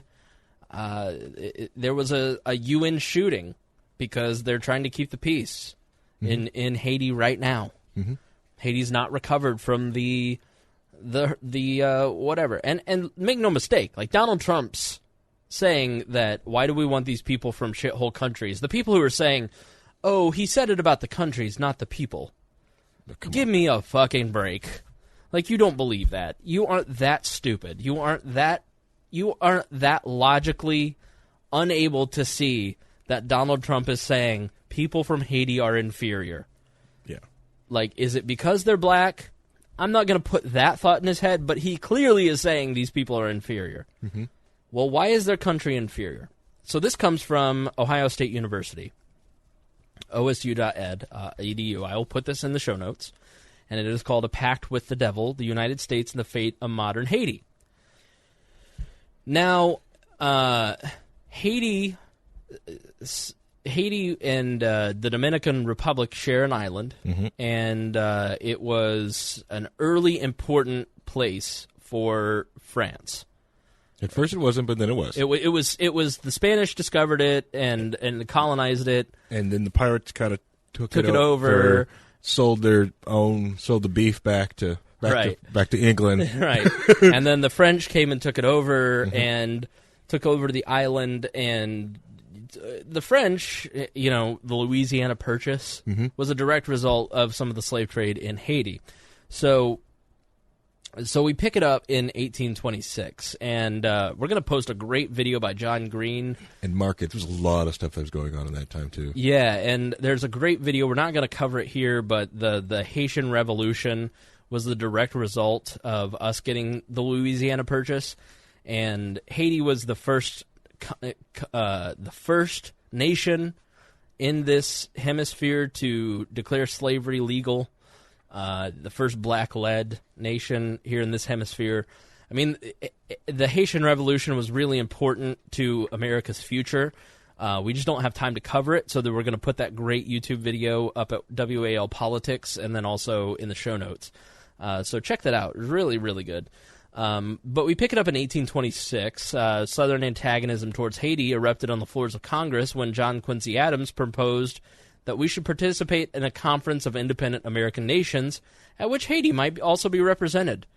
In response, Southern congressional leaders unleashed their fury in a tirade against the Haitian Republic, spewing racist propaganda and insisting that Haitian independence must never be recognized. Frederick Douglass, in 1893, aptly described the U.S. government's response to the Haitian Revolution as a demonstration of Americans' discomfort with black freedom and self-determination. Haiti is black, and we have not yet forgiven Haiti for being black. After Haiti had shaken off fetters of bondage and long after her freedom and independence had been recognized by all other civilized nations, we continued to refuse to acknowledge the fact and treated her as outside the sisterhood of nations. Now here's the main reason that Haiti is currently a shithole. It's the French debt. Now, until 1825, the U.S. government could easily justify their non-recognition policy on the grounds that its ally, the French government, was unwilling to recognize the independence of its former colony, Haiti. And from a purely diplomatic standpoint, it would have been a poor strategic decision for the U.S. to acknowledge Haiti if the French refused to do so. That changed in 1825. Now, obviously, in the early 1800s, the War of 1810, we were still susceptible to the British taking us over or picking off some of our colonies. So the French were an important ally of ours. Yep. So we didn't recognize them for those reasons. So that changed in 1825. In order to gain diplomatic recognition and to gain entrance into the global trade arena, the Haitian government entered into a very costly agreement with France. France agreed to recognize Haiti as a sovereign nation, but demanded that Haiti pay compensation and reparations in exchange. The Haitians, with their diplomatic and economic backs against the wall, agreed to pay the French. The French government sent a team of accountants into Haiti in order to place value in all lands and physical assets, including the 500,000 citizens. Placed a value on the citizens who were formerly enslaved and declared the value at 150 million gold francs, which is today around 20 billion. In the entire, it was only worth 20 billion. Okay. Payments began immediately.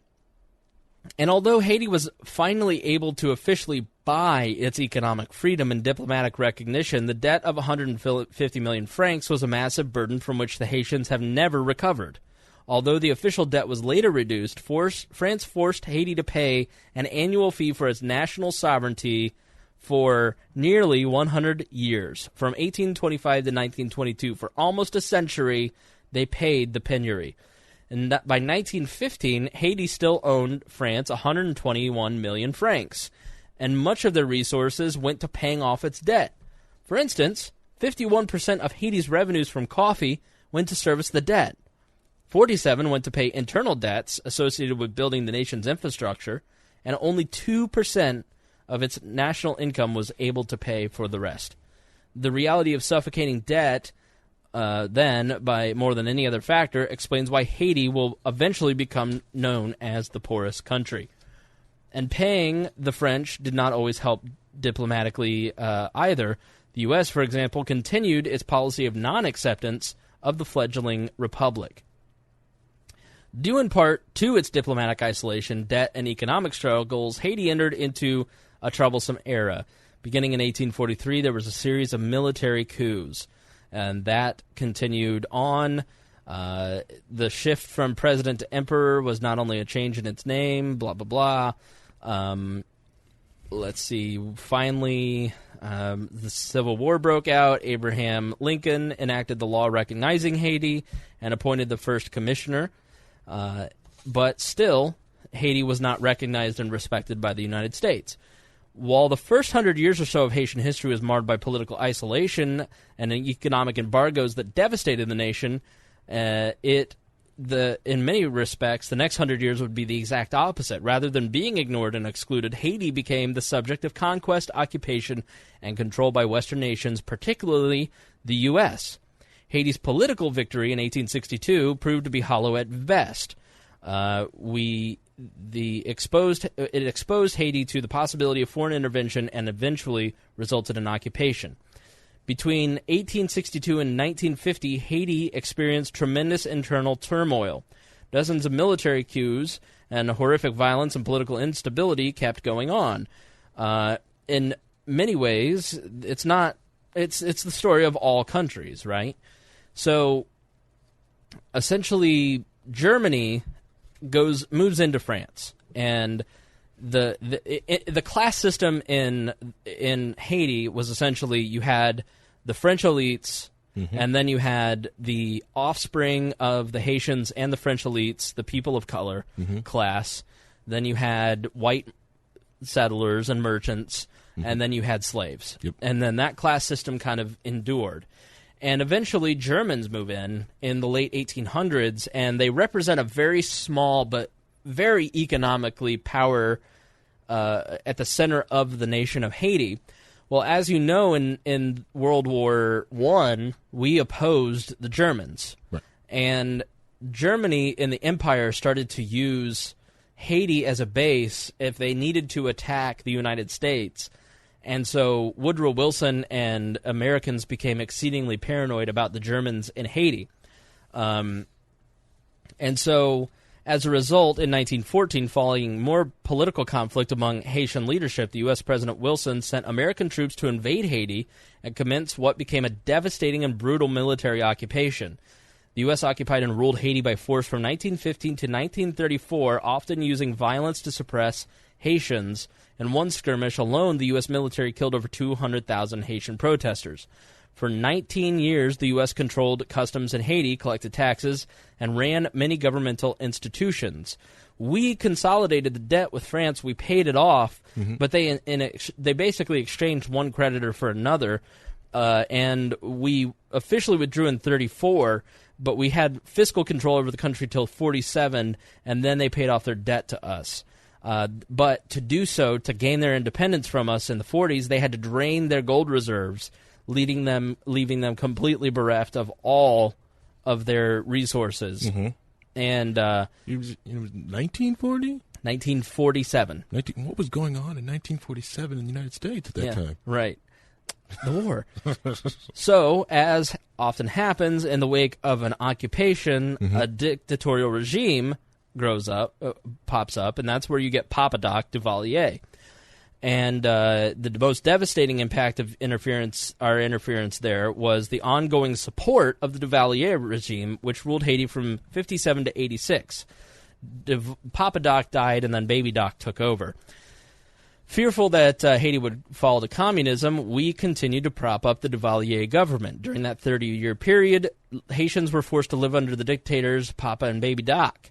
Some members of the Haitian leadership have since claimed that the Duvaliers stole close to $1 billion, and even so, both Duvaliers enjoyed the backing of the U.S. because of their staunch anti-communism. Duvalier, in 1956, declared him president for life after a dictatorship, after a coup. So, as you see, basically, in all of these examples of a dictatorship, Haiti's economy suffered immeasurably from this plan. Agriculture production dropped, and they were forced into a dependent and vulnerable economic position in the global market. People starved to death. They had to take on debt by leveraging their economic resources, which means things like the World Bank and the IMF get to take over, and they basically become a satellite state of the United States in perpetuity because we and our national corporate interests get their global resources. We get all their resources. This continues today. So this is the history of Haiti. This is the history of Africa. This is the history of South America. This is the history of the Middle East. This is the history of several Asian countries.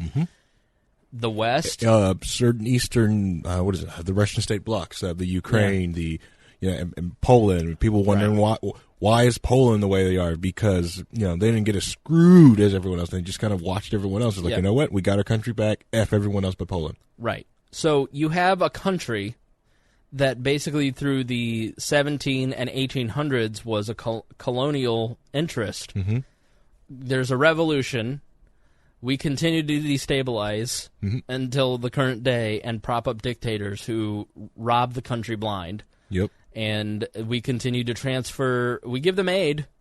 And you know what aid is? When, as Harry Brown once said, government aid to these poor countries is when you rob the middle class of a rich country to give to the rich class of a poor country. Yeah, correct. Yeah. That's the other problem is like giving aid to a country like that, you can really screw up the economics of the whole entire country. Just giving out money, giving out, devices. It might seem like a good idea, but, like I said, you just screwed over that guy who, makes brooms, digs wells. Now no one's going to pay him for it. You may go like, well, they need clean drinking water. Yeah, and economics will pay for it. You know, that's the other thing. It's like when it's what happens in those countries. But with the other thing that happens in Haiti is since we're only about a couple of years removed from all the Clinton cash crap, you also have to think back like from the hurricane that happened out there in Haiti, and then all this money getting fed into the Clinton Foundation and all that getting screwed up, and the different other countries that go over there to different things. The other thing is like the importing. Then there's some importing of bad ideas into the Haitian culture and also into Africa that also turns them into crap holes. That idea, the infectious idea of socialism and communism, worms their way into these dictatorial dictators or these people, and they get sold on these ideas without having to understand the economics behind any of that. So it's also a poor education. So it doesn't matter. That's what also I guess with I'm also getting an argument with race realists is that the simple fact that they like to say Africa and Haiti are crap holes because of race and totally ignore the economics of it. If you look at a country like China, going after Mao and all that, they were starving. They were basically a third world communist country, up until they started to get with the times and get to better, different economics of the whole situation, and they built themselves up out of it. That's just. Oh, thank you. It's 55. I think it says 55 in here. 65. It's 55 in here. Okay. Why the fuck you lie? It says 55 degrees in here. Feet are cold. Your feet are cold? Yeah, my feet are cold. Oh, I'm sorry. Yeah. Did you know I'm cold? Yeah, but basically you have gloves and 3 coats on. Yeah. And a hat. Cold. Pussy. It's 55 degrees in here. Go turn it up to 67. Can't even Have move. a couple degrees on me. Can't even move. You're the biggest baby I've ever met. Not a baby. It's cold. The other thing, I'm going off tangent on this one. The other thing is Gunther and Lacey, they don't understand. It was like 65 in the house. Gunther's burning, hot, right. She thinks it's funny when I touch her with my cold hands. I'm over here like in a heating blanket going oh, it's so cold. Why is it 65 in this house? All right, I'll turn it up. Keep talking. Cool. Awesome. Thank you, guys. I like to thank Christy for having the heat. I'm guessing Christy probably texted Chris to turn the heat up. No, thank you, Christy. Cold. Oh, okay. So actually, your feet are cold. Anyway, so those infectious ideas was also gone into Haiti. So when people go out there, but the one thing that you also understand is there's some places in Africa that is actually very nice. There's some places in South Africa, some of these massive electronics in it. There's some there's a lot of places dotted around in Africa. One, it's so freaking large that is you couldn't tell it apart from certain cities here in the United States, other than there's majority of black people around, that they have just like a lot of people have never really looked at anything. But if you look at the when it's H&M protest, and it was people getting upset about that, and rightly so. But then you get to see the protest videos and tearing up this gorgeous, beautiful South African mall. Mall's beautiful. And watching them tear it up and going and it just helps people to dismiss the idea of what they think of what Africa is. I have no plans currently to go to Africa because I don't. If I leave this country to go on vacation, Africa is just not where I want to go. I like driving. If I'm going to leave somewhere, I want to go on a driving trip, and they don't have the roads that I want to drive on in Africa. Anyways, but that's the point. But if you are really heard about these countries, once you go there and spend money there, right? Not go out there and bring things and buy things for them. Go there and actually spur on economic growth. So go on vacation. Go there. Go on vacation. You will be shocked how far your money goes partying in South Africa. Your biggest expense will be getting there, but once you get there, you will feel like a movie star. I've had a friend. I can't say his name. but I've been trying to get him on to talk about his South African trip, or just going to Africa, period, that he said he felt like a movie star there because his American dollars went so far there. That he was there. He said he went to a nightclub, and he just got himself bottle service the entire time. Nice. He just went ahead and he's like, I skipped the line. I went for bottle service. I got a VIP table. It was like, I didn't know anyone from Adam, but I met people because it was like, man, screw this. You know, I'm not sitting in this line. And then it was like, when I found out like VIP service was like $20. I popped bottles. He's like, I was popping bottles for $30. Look at this bottle. Look what I got. Hilarious. You know, but just because of the exchange rate. But like this stuff like that. Okay, back to that. But you bringing your dollars there and spending there and just learning about, you know, like going there and learning about a different country, you know, it's a lot more. You know, if you're really upset about it, go there, spend your dollars there, help people out there, spend your money there. You know, that's one thing you can do to help. Just the same way as you know, if you really care or you want to fix some of the crap holes here in Indiana, you know, why do you think, you know, Chris keeps going to Plainfield? That's a crap hole. You know, got to keep going there, keep spending money there, and hopefully it won't be a crap hole all the time. It's getting beautiful now. You know, it's all thanks to Chris. Come to Southport. It's beautiful here. It used to be a crap hole. All right. And Beach Grove used to be a crap hole. The people are still here, and they're crappy. You could probably see that Beach Grove Walmart video. But all right, we got to move on to Me Too. And I want to start with these amazing comments by Condoleezza Rice. Oh, this is beautiful. My mom loved this one. Yeah, her prescient comments. This is Condoleezza Rice. David Axelrod has a podcast. I forget what the podcast name is, but it's got David Axelrod. And he was the guy who ran the Obama campaign. He was the chief strategist. And his podcast is actually really good.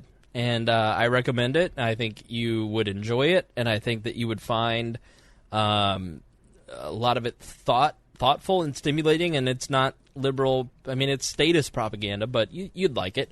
And so he has taken his podcast to CNN, to the TV, and he's interviewing Condoleezza Rice. So that is who is speaking now. I got to say this before you play, real quick.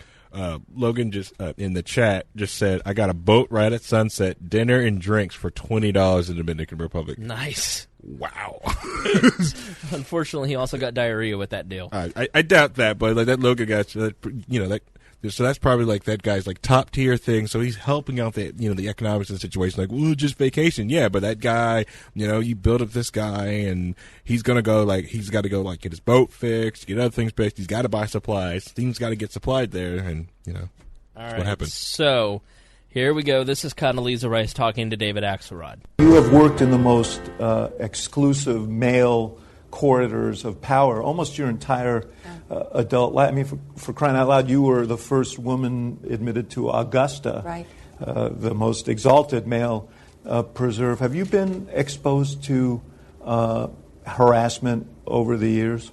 Oh, I've certainly had people say inappropriate things. I've certainly had people suggest that maybe we should just go out and, you know, and in situations in which it was somebody more senior than I. And I've never faced a quid pro quo, an explicit quid pro quo. I've never had anyone do anything that I would consider assault. But I don't know a woman alive who hasn't had somebody say or do something that was inappropriate at best and aggressive at worst. I think that the movement to expose these circumstances is a good thing. Let's clear the air about it. I do think we have to be a little bit careful. Let's not turn women into snowflakes. Let's not infantilize women. And what I really don't want to happen is I don't want it to get to a place that men start to think, well, maybe it's just better not to have women around. I've heard a little bit of that. And it worries me some. Did you see Oprah's speech? All right, and I think that honestly, there's some truth to that because I know you're not around the office, but privately, I think there are a lot of conversations going on. A lot of offices going, do we want female interns? Do we want more female employees? How do we behave around our female coworkers? and because we are more paranoid. And we've talked about that on the show. Yeah, there's some female bloggers that talk about it that they're like she's talking about she's the only female IT tech like in her in her department, right? And they were sending people off to conferences, right? They were sending two guys. And when it came for like her kind of like time to go and around this area, before they would send her with another guy, but this time they went and got a female from like the sales department to send her with. I was like, but this is a tech conference. We'll send gonna send you with the sales lady. I'm guessing most of the guys are like, who's going with me? No, I can't make it. I can't make it. I'm not doing it. And they probably don't think they're probably good group of guys, but the simple fact that with the story, what you're going to go after is, dude, that's some scary crap. You just can't, it's like, wow, man, these MGTOW guys, man, they got something going on here. Maybe they're correct, MGTOW is men going their own way. That is the pendulum swing of the massive feminist movement that has, like, the third wave, they have crept up. The idea of men going their own way, that they're basically getting away from don't dating women, don't have sex with them, don't have female friends, don't try to interact with them. And I was like, wow, it's like, yeah, but when you look at all the stuff that's going on, it's like, man, if you'd have did that, you're fine. Well, I personally am a member of NOMAM, National Organization of Men Against Amazonian Masterhood, which, God, Married with Children was so wrong and so prescient in so many ways. So the Me Too movement claimed another quote-unquote victim in Aziz Ansari. And let me just say, I work in comedy. And I've not met Aziz, but he's been where I work, and everybody says he was super nice. And, there's no rumors, according to several people I talked to, that he's a dick. I know Owen Benjamin was on Stephen Molyneux and said that, oh, he's an asshole. Okay, I could see that. Like, the rep on Aziz is that rep is a basic white bitch comedian.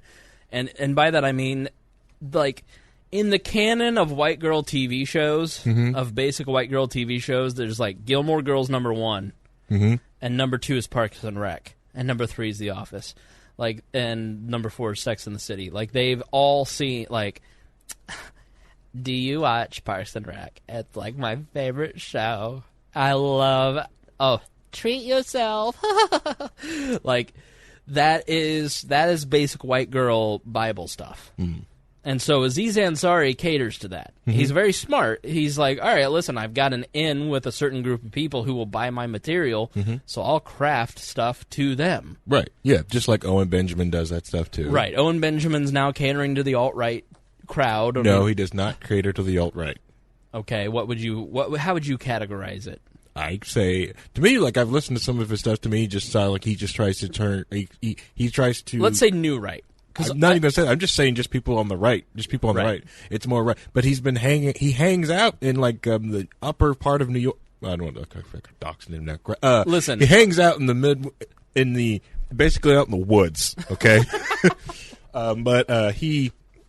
So he's out there out in BFE. So, like, he hangs out with the, like, working people. So most of his comedy is going to be most of the time people who are on the right political ideology, adding these new crappy adjectives to it, like I'm alt, like no.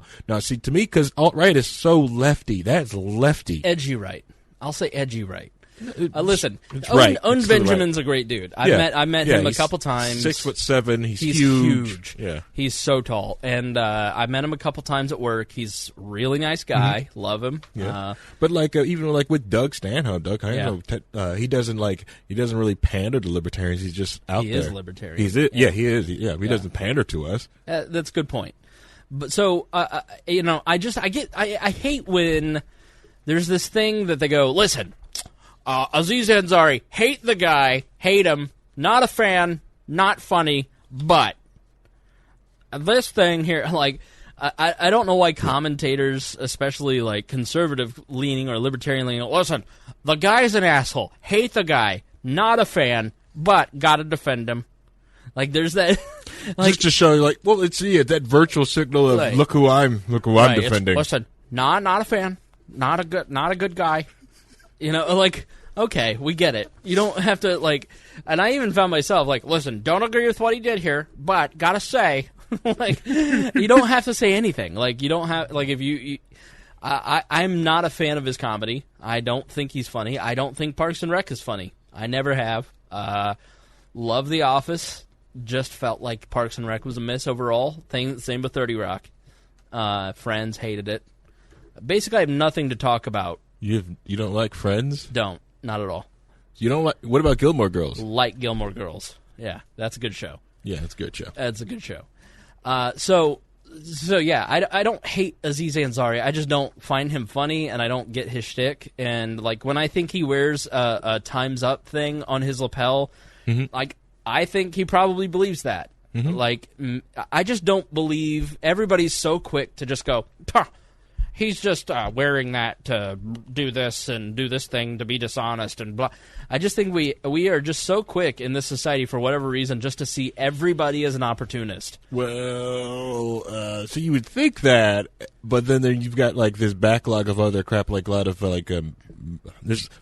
all right, I don't want to... No, listen, I don't want to throw... No, keep going. Yeah, let's not get too derailed. But I'm just saying, like, everybody is just so quick... maybe some people actually believe stuff. Like, maybe Aziz Ansari actually believes in the Me Too stuff, actually believes Time's Up, is a male feminist. Well, according to this article, it sounds like he is. That whole encounter sounds like it. And maybe he just has no game, and maybe he just doesn't have enough empathy. I will say, and I'll say this, I'll preface this, okay? Guys who are super successful, and I've worked with a ton of them, and who are famous, they don't view relationships with women like I do. Like, I have to sell dick, okay? Like, I have to actually, like, convince a woman to look at it, let alone touch it. So, like, I have to be very good at convincing women to sleep with me. All right? So, guys like Aziz Ansari don't. And so they get real lazy. So when you don't have to work those muscles... of it, and it's just fish in a barrel, you have no game. And Aziz Ansari has no game. And and I'll tell you where he went wrong. And so we're going to title this segment, A Man's Guide to Having Sex with Women for Women in the Me Too era. Because, like, I asked a lot of female friends about the Me Too stuff and about this encounter. And so many women said what Aziz Ansari did, and I'm sorry, I don't know how to say your name, is what most men do. And so I think we just need to kind of, like, I'm gonna give you the birds and the bees, Harry. I'm gonna break down the birds and the bees and explain to you how to have game. I don't think I need to teach you, but I don't have. But the thing is, I don't have any game. Right. I never had to have it. Right. Black. I get it. Yeah. No, black guy date white chicks. I don't really have to have game. I got with Lacey when I was like 18. Right. Just got done wrestling. So I'm at 7% body fat. You want to see my abs? Sure. Yeah, I had like massive six pack abs, and I was getting in MMA, so I was training, eating good. And I've been with her ever since. All right, I've never had to develop any game. So, like, this whole encounter, like, that sounds part of the course. That's what you do, right? Now, many people call me Dear Leader, and that makes me very wise. I am the leader of this land, and I am very successful in all fronts of life, as I've told you many times. And so we're going to go through this. And I think men need a lesson on how to talk to ladies. And I know there are many virgins in this audience who don't know how to have sex with a woman. They've never seen a boob. They've seen boobs online, but not in real life. And there are many men who are probably making the same mistakes as Aziz are, which are grotesque. He didn't act like a man in this situation, in my opinion. And I also don't feel that this girl, her pseudonym here is Grace, acted like she was a coward. Mm-hmm. So let's dive into it, and then I'll give you some of the feminist reaction to this, which was scathing. So, So again, this is pretty graphic stuff, and I'm not gonna read it all out. I'm just gonna give you the highlights here because you probably have read it. But if you haven't, I want to make sure that we set it up in case you don't know what's going on. So essentially, and to be clear, not good journalism at all, which I'll point out at various points why. This is written by a white girl. Her name is... Clearly. No, her name's not Clearly. Her name is Katie Way. White girl name. This was published in Babe.com, and Babe is a feminist website. Katie has written such great articles for Babe. God, Sobriety, Mario Kart, just a list of the things we pretended to like to impress a crush. Am I high as shit, or do these celebrities low-key look alike? Sorry, but Kendall Jenner can't model for shit. She writes, she's written, the it girl is dead now because we're all the it girl. Put your fucking phone away. Your photo op activism is bad for the movement. But you look white. What passing privilege means and why it matters. What life in prison is actually like, according to a girl who grew up inside one. Let's see. Okay. We know which celeb couples will break up in 2018. We tell you. What your go-to selfie pose tells us about you. So clearly, Katie, a hard-hitting journalist over at babe.net. How dare you shame her for her hard-hitting journalism? Well, like I've said before, there are a lot of pretend wannabe writers of both genders, or all the genders, who grew up watching Carrie Bradshaw or read All the President's Men, and they read Hunter S. Thompson, and they go to New York City, and they want to become writers, and then they end up working for Babe.net, talking about which celebrities are going to break up. And then they're friends with a girl who accidentally fucked Aziz Ansari, and then they get their big break. And then they never get out. So many of these sites write like teenage girl journals with that awful sarcasm, and Katie is no different than any of them. This is the one that she is... don't go to babe.com. Sorry about that. It's a totally different site than babe.net. Sorry, Rick. Hope that doesn't get you in trouble with your wife. Oh, man. So Katie's big break before this was, sorry, white people, but trying too hard not to be racist is low-key kind of racist. Gotta see what that is now. Now, that is a horrible title, and this is poor writing. Whoa. Katie, by the way, is also white. Don't get me wrong, it's great that white people care about racism now. That's nice for them. And it's totally sick to hear white guys tell me that they're into brown girls too when they try to get into my pants. And even though ending racism can seem like an impossible dream in a world where Nazis are a thing again, and everyone except me to care about anything related to Bella Thorne, at least diversity is a stated goal now. Progress! I don't know who Bella Thorne is. Who's that? I have no idea who Bella Thorne is. I'm trying to do research on Babe.com. Okay, all right. The hard-hitting journalism of WeAreLibertarians.com. But sometimes when white guys try to be allies, the pendulum swings back into the wrong direction, and shit gets straight up offensive. The Reductress headline, I don't see color, says the white guy who exclusively dates Asian women is a textbook example of this phenomenon. This is another one. Do you see anything wrong with this picture or this video? Adopting black slang when trying to appeal to a black audience is, unfortunately, kind of racist and definitely appropriative. And even if you're doing it because you think it's cool, or even, yikes, trying to make someone else feel more comfortable. So, horrific writing. This reads like her journal when she was a sarcastic 13-year-old. Sounds like it, yeah. Bella Thorne, born in October 8th, 1997, so that's probably why, is an American actress, singer, and she played Ruthie Spivey in the television series My Own Worst Enemy. I don't care. I don't care. She's on the fourth season of Big Love, Disney's channel, Shake It Up. Babe.net started in May 2016 as an experiment by a group of editors in our early 20s. So a lot of life experience in these girls. We now reach more than 3 million readers a month. And what am I doing wrong? And 1 million girls follow us on Facebook. Because they go after the teenage money who don't know any better, and they try to be edgy. It's the same reason why the Pauls have so much freaking money on YouTube. Right. We can do the same thing. Babe is into good news reporting, trash trends, personal stories, industry-leading analysis of fuckboys, and the pettiest celebrity drama. And we're cool with admitting that we are full of contradictions because all girls are. Oh shit, this sounds like the feminist version of us. We care about the safe sex and access to birth control, but sometimes you just need to pop some Plan B. Find us in the gap between our image of ourselves and how we actually behave. Hang with us here or read our top stories where we tell us where we fucked up. So just some girls out there trying to make it in the world. I get it. I'm down with it. Get wicked. So, but that doesn't make them journalists necessarily. And this girl just basically, this reads like a journal. Journalism is not journal writing. And their sourcing is basically that her friends said this happened. And they didn't even wait for his response, but they add at the end, and then we'll read a statement at the end. So, yep, make sure you get that NDA signed before going out on a date. Right. Yeah, there's an app. Can you look in the Trello what the name of the app is, or it's in the Discord chat? What, in the ASI card? It's like legal hookup or something. All right, let's search for that. It's in the Omega Discord chat.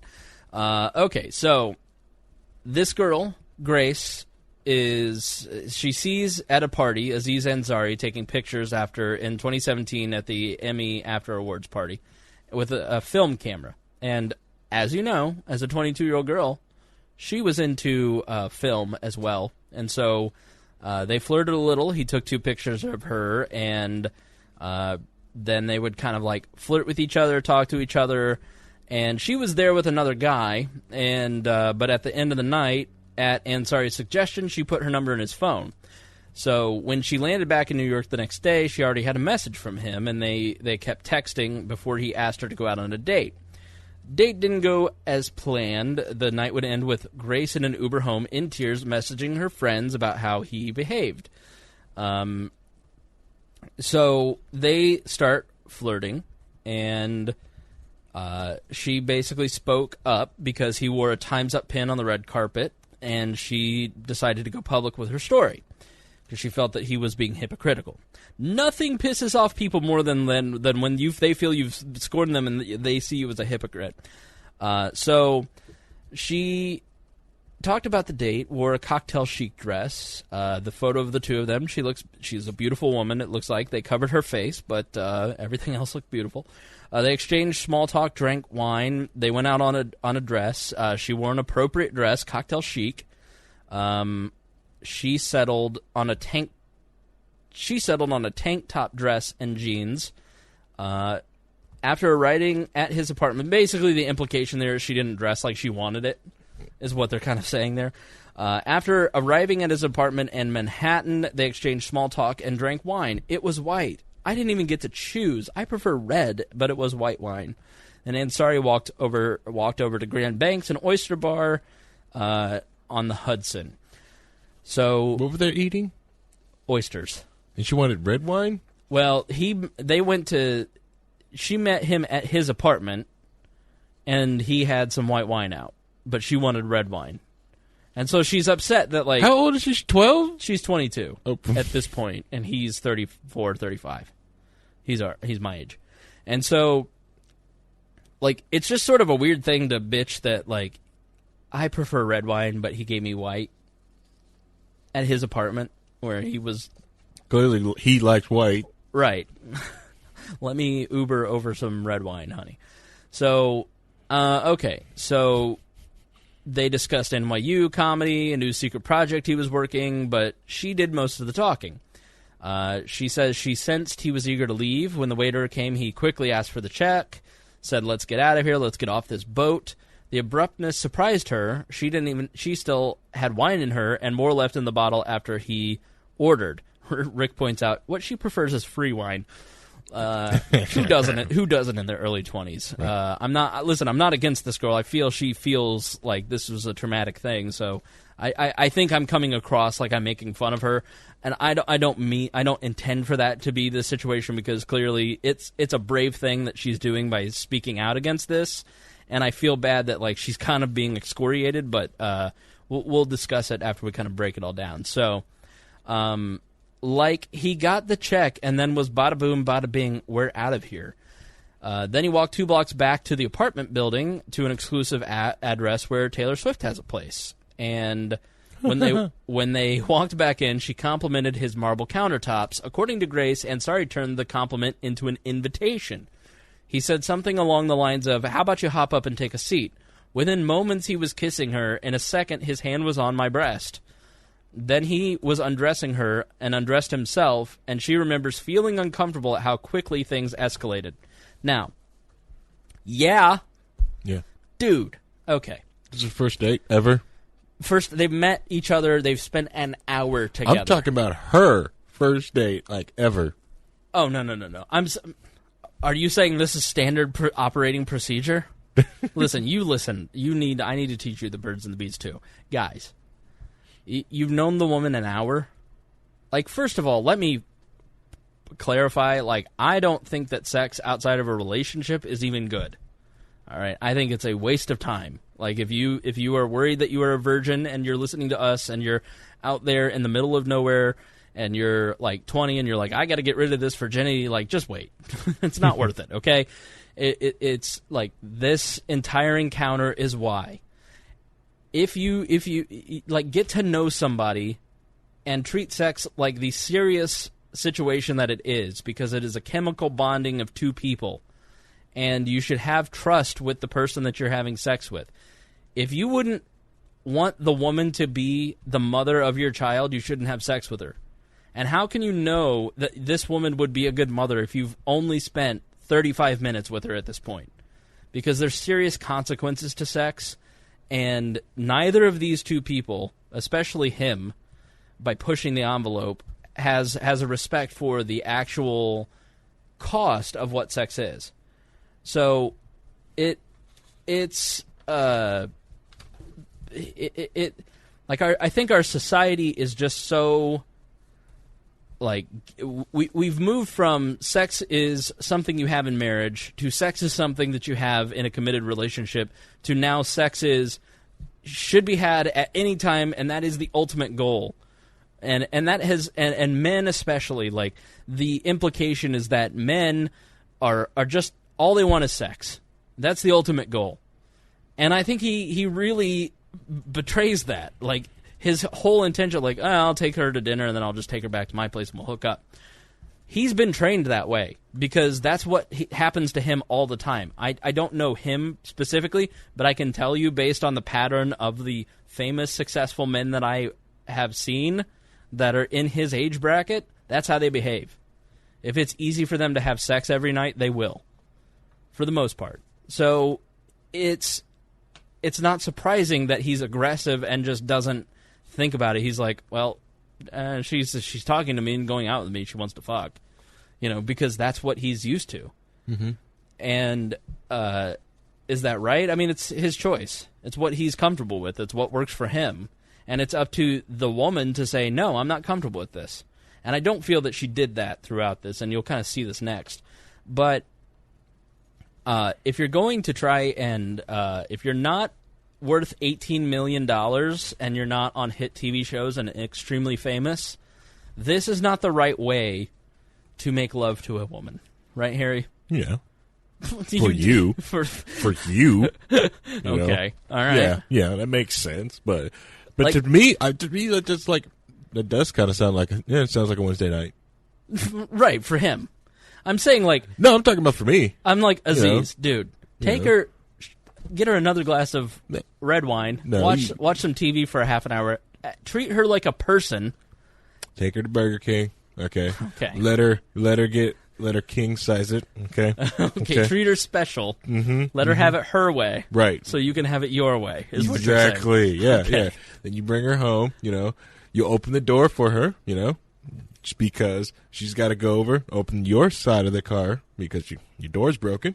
Oh, I'm sorry, I was talking with people like me. Talking about your uncle. Yeah. But no, like, treat her like a person. Like, have a conversation with her. Like, make her feel comfortable in your home in a strange environment. That's the thing is, like, she's, like, according to this thing, they're, like, time traveling very, very quickly. I call BS on that. Okay. Because it sounds like They were there, so like they had dinner for like, what, 10, 15 minutes? Come on. Then they go back to his place. He puts her on the marble counter. Come on. Really? That was like actually she like time traveled? And who has that kind of conversation? That's beautiful. That's two people not making a connection with each other. Like, oh, that's a nice marble countertop. Yeah, you want to sit on it? Yeah, hop up on it. Okay. Hey, I've been up there with like some chicks in the cars like this car. Got some good suspension in it. When you bounce, check the suspension of this car. I'm like, I am uncomfortable. No, I just feel like the way that Ansari is portrayed here is that someone who is not empathetic in any way and doesn't really treat her as. I don't think he treated her special. I don't think if this is the actual chain of events, then I don't feel that he treated her like he treated her like a person, but he just wasn't. He wasn't very like welcoming or generous or thorough. Yeah, he definitely did not do the dear leader treatment. Right. But I can really see that he kind of just like the thing is, you're trying to say like he went through the paces, but to me, I think she was.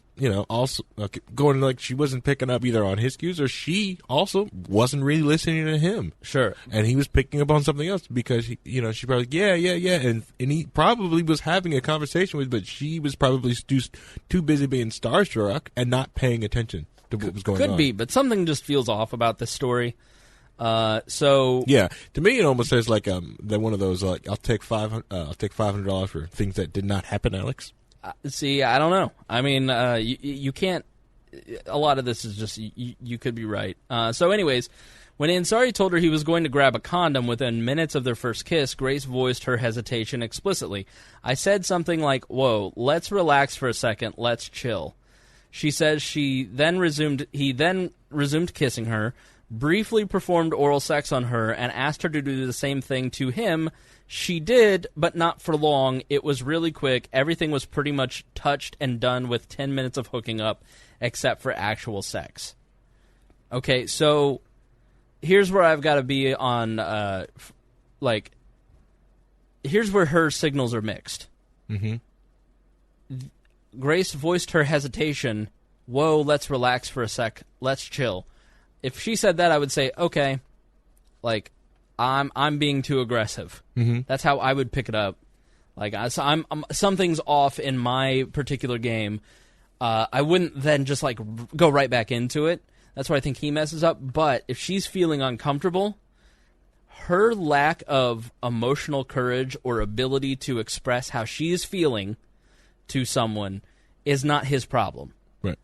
It is not the responsibility of other people to read your mind. Mm-hmm. It is the responsibility of you to say, I do or don't want to do this.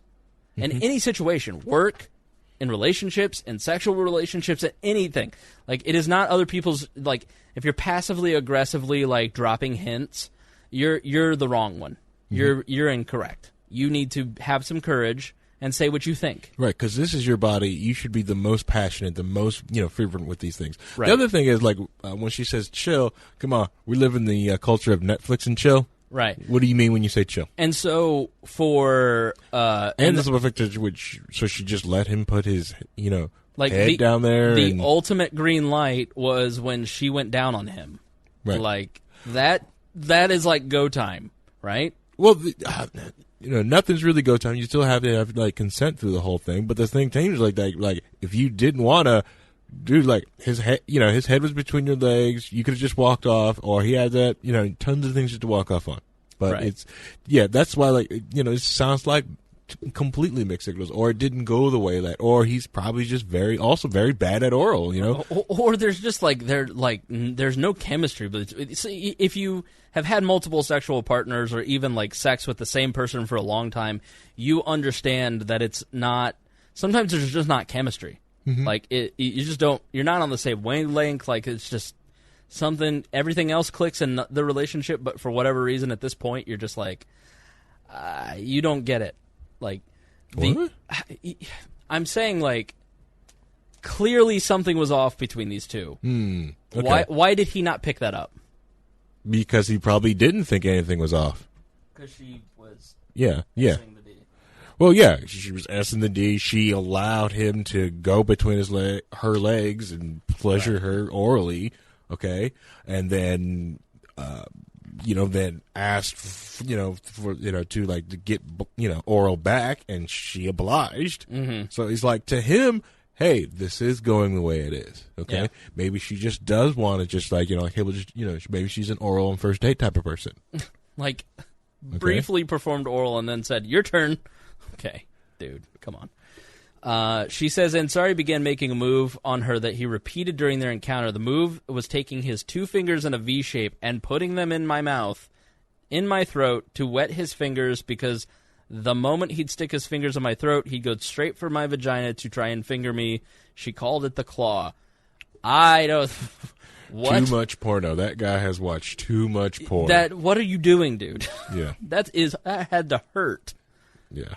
Yeah, he's probably got awful nails. If you don't think that, he's got very sharp nails, dirty oyster nails. I don't know a woman who heard me say that and didn't go, ooh. Yeah. It's like if you didn't see a doctor.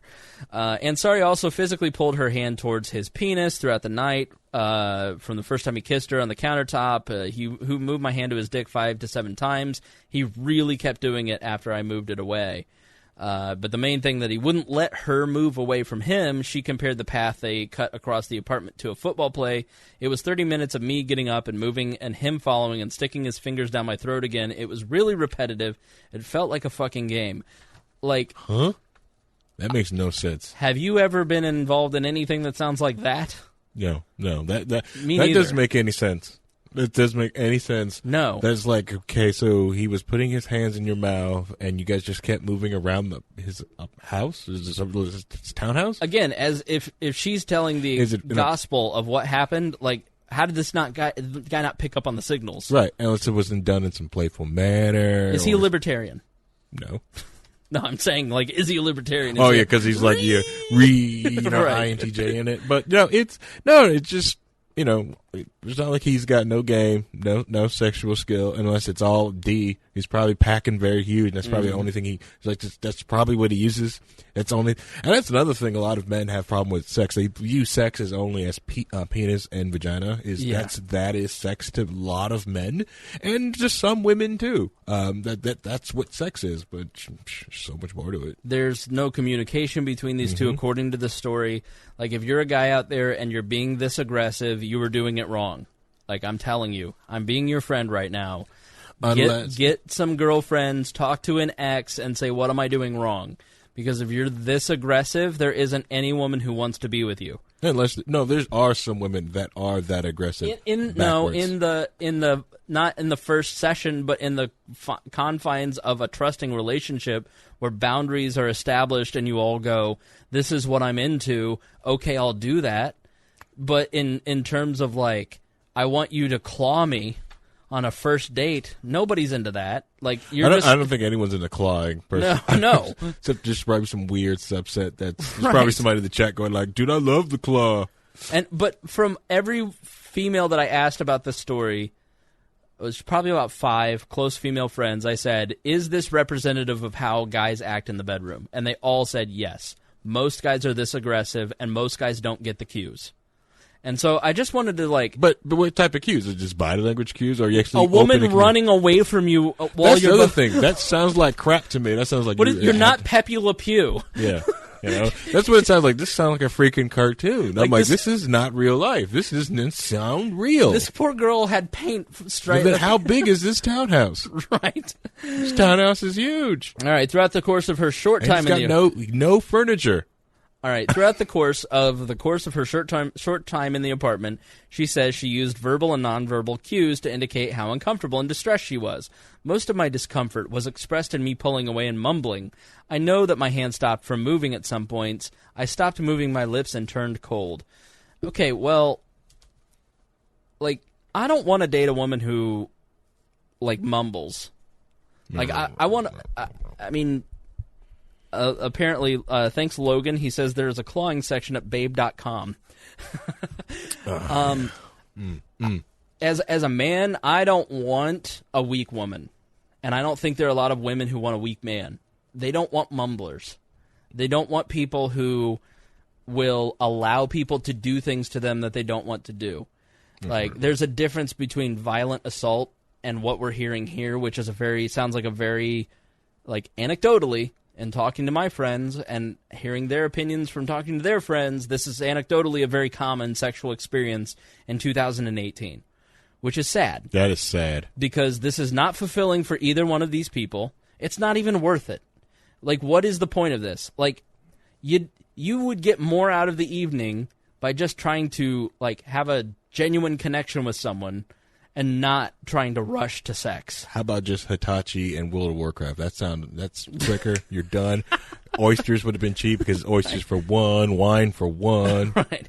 Like, nothing about this night sounds fulfilling, and nothing about our sexual culture now is fulfilling, and it's sad to me.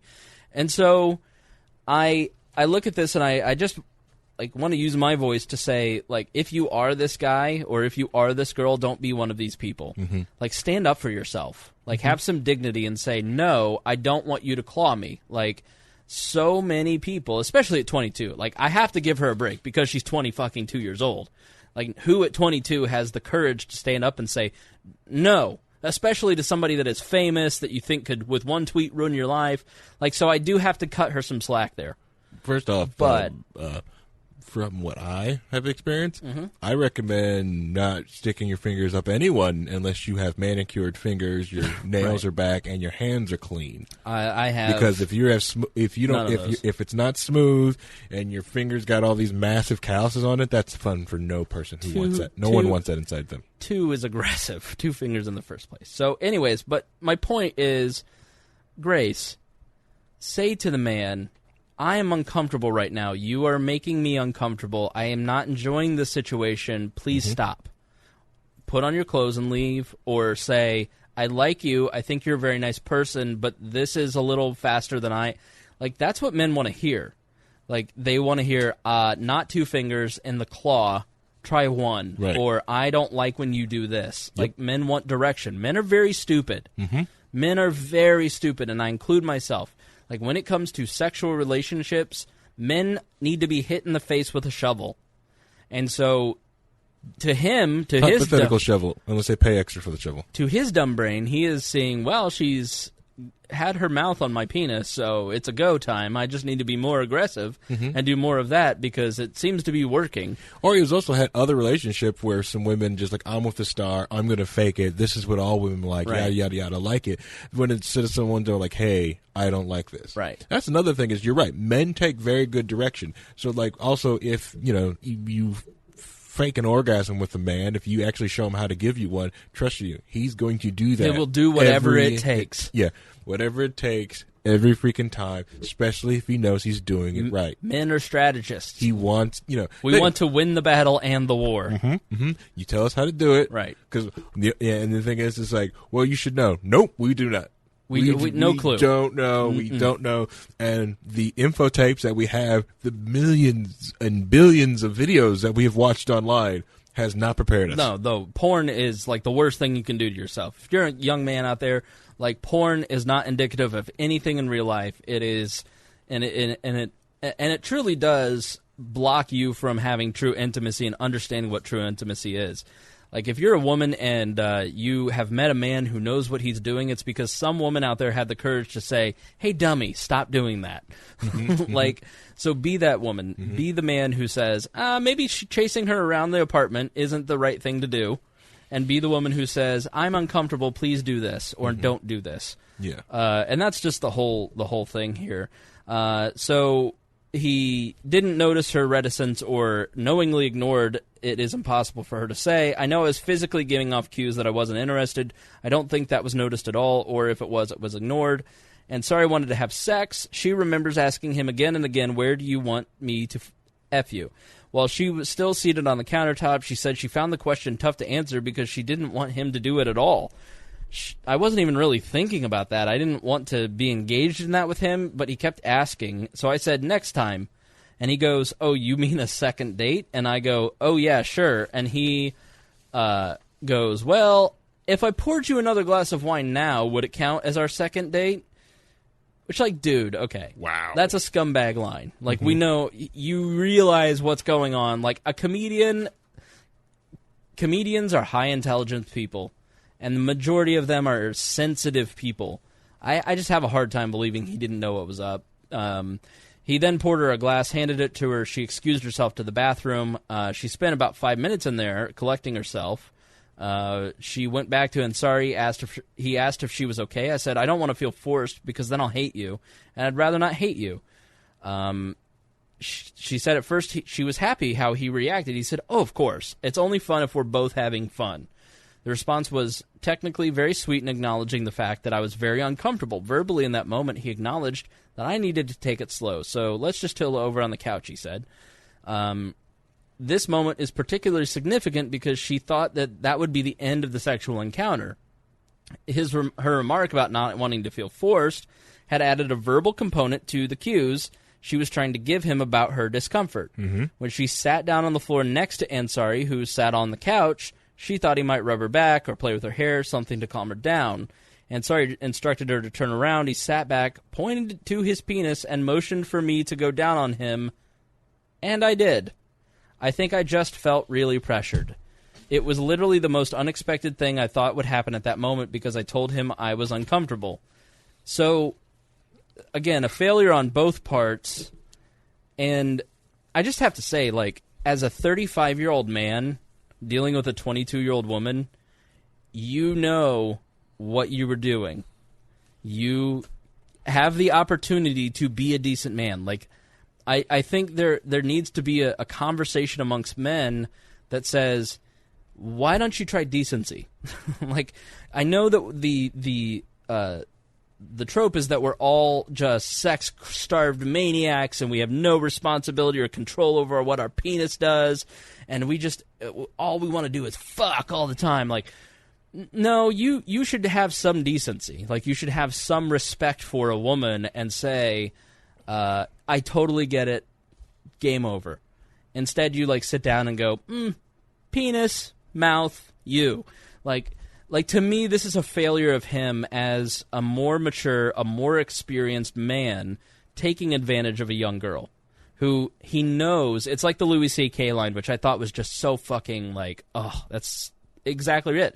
Like, where he basically says, me asking to masturbate in front of them, yes, they had the opportunity to say no, but I wasn't posing a question to them. I was posing a predicament.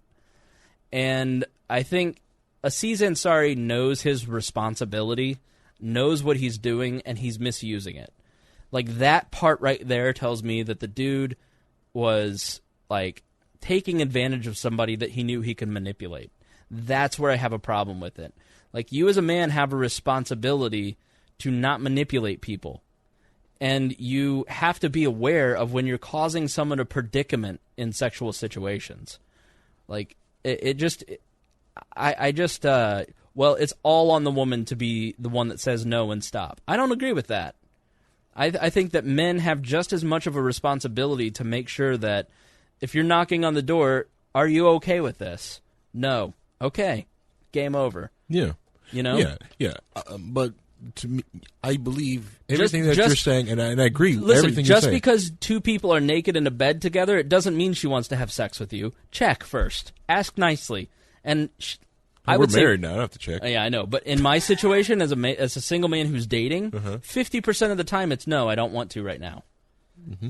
And I just think about it really hit me in the middle of the Me Too stuff in a recent situation where a lot of guys just don't even ask that question. They just go for it. And then the woman goes, well, might as well. I'll just get through this. Got to keep going till they tell you no. Right. And I just don't believe in that. I think, like, that's disrespectful of the person that you're with. Yeah.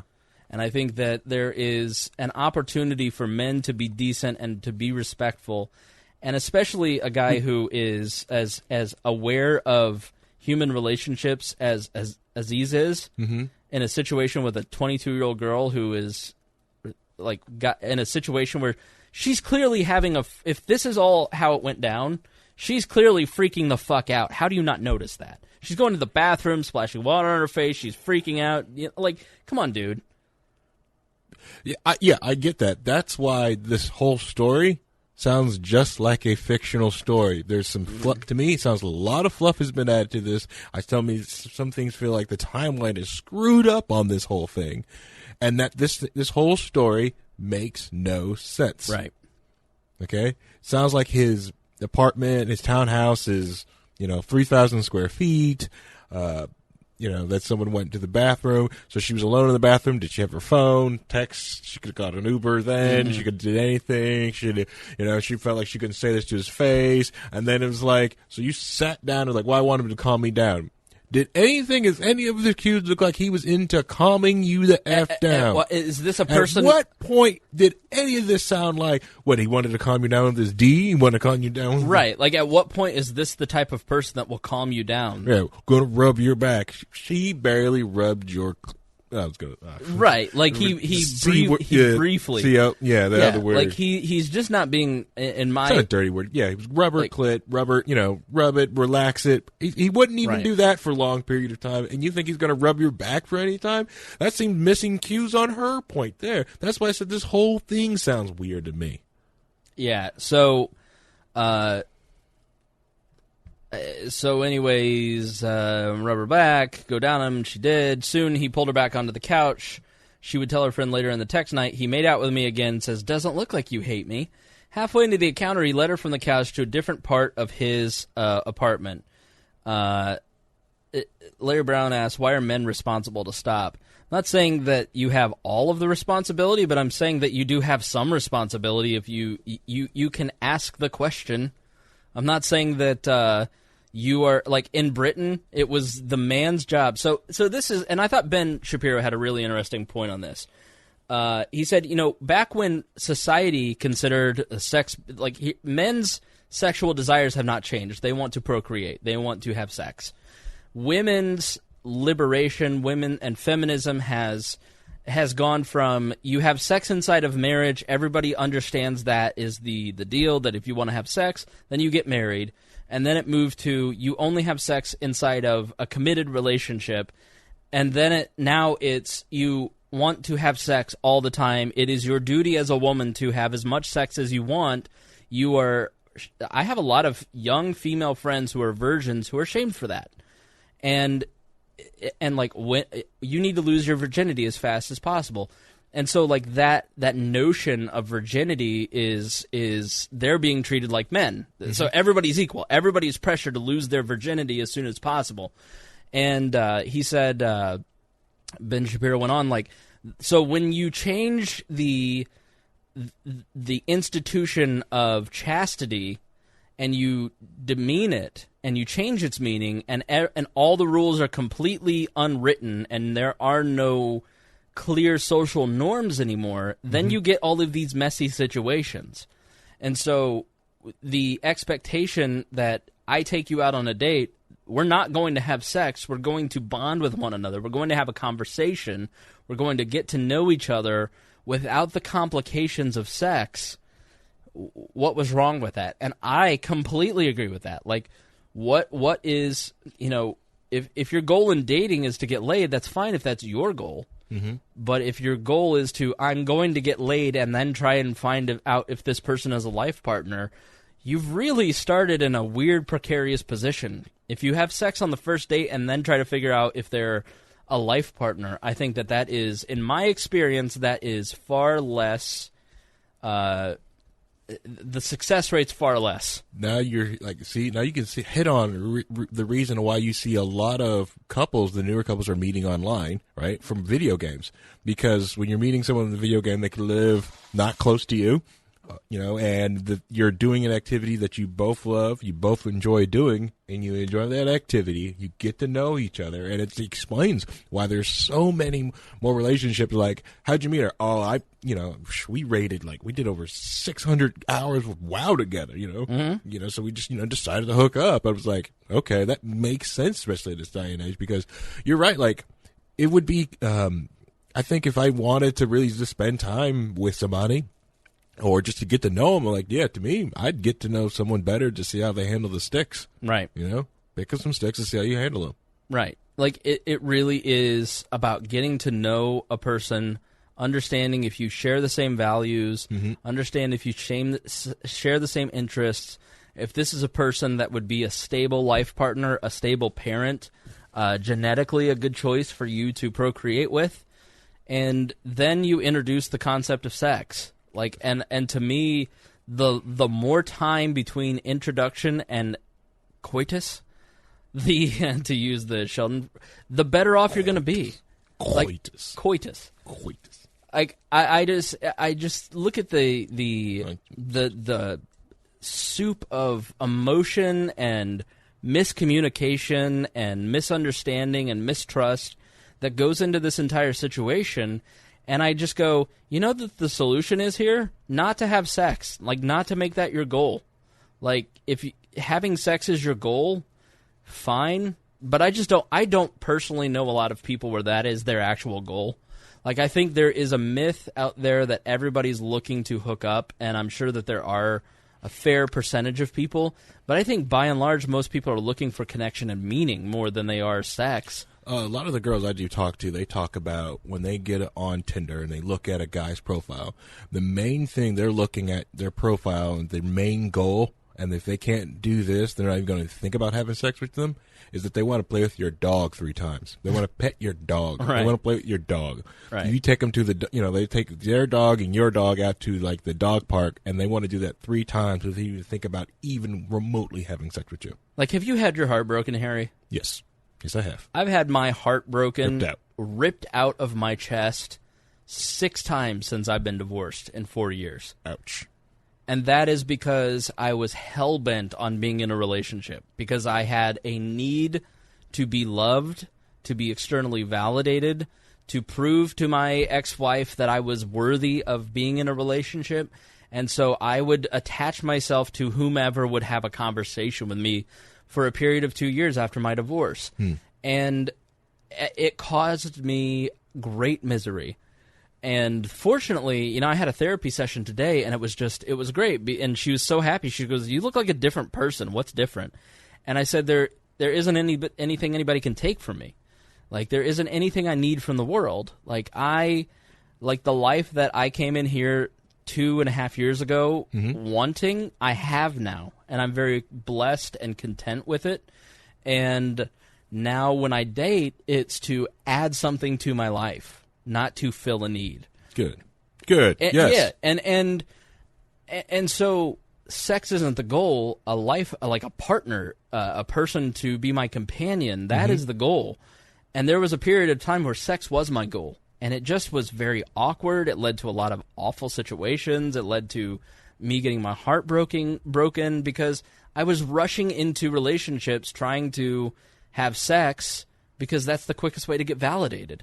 And it just wasn't worth it. It just was not worth it. And I don't think that I'm that much more of a moral person than the average human being. I just think most people kind of want the same thing. They want to be loved. They want to have kids. They want to have financial security. They want to have liberty. They want to have freedom. They want to have a good job, good friends. Like, explains why Grindr's so popular. Right. No one's on Grindr for long-term relationships. Right. And if that's what you're into, cool. That's good. Yeah. Go for it. Mm-hmm. Like, it's not something I can do. And I find it to be meaningless, but if you don't, like, I'm a very sensitive person, yeah. And so I have an emotional connection to sex where a lot of people don't. And that's just makes me different than them. Yeah. No. So. Hey, there's nothing wrong with that. I have a very emotional connection with sex. Right. It's very emotional. Yeah. That's why I haven't had. Larry can't wait for a little deer leader. Please, everyone pray that. 17 days and counting. Right. Yeah. I've only had one sexual. I've only been sexual with one person, so it's it's very emotional to me. Sure. It's how it is. If I had to do it over again, yeah, I would go back and that's how it would be. I mean, I would change a lot about the last 4 years. Yep. To be honest, because it has not been as fulfilling as I thought it would be. Because I waited till marriage. Mm-hmm. I lost my virginity at 26 when I got married. So I was an old virgin. Mm-hmm. And when I could have waited 4 more years. Right. When I got divorced, I was like, well, I'll just be a slut now. Didn't work out. I mean, listen, it worked out plenty of times, but it wasn't as like there's. Just want you to know it worked out. Right. I just think but it leads you into heartbreak quicker, and if you can become secure in yourself and happy with yourself, that should be the goal. Yeah.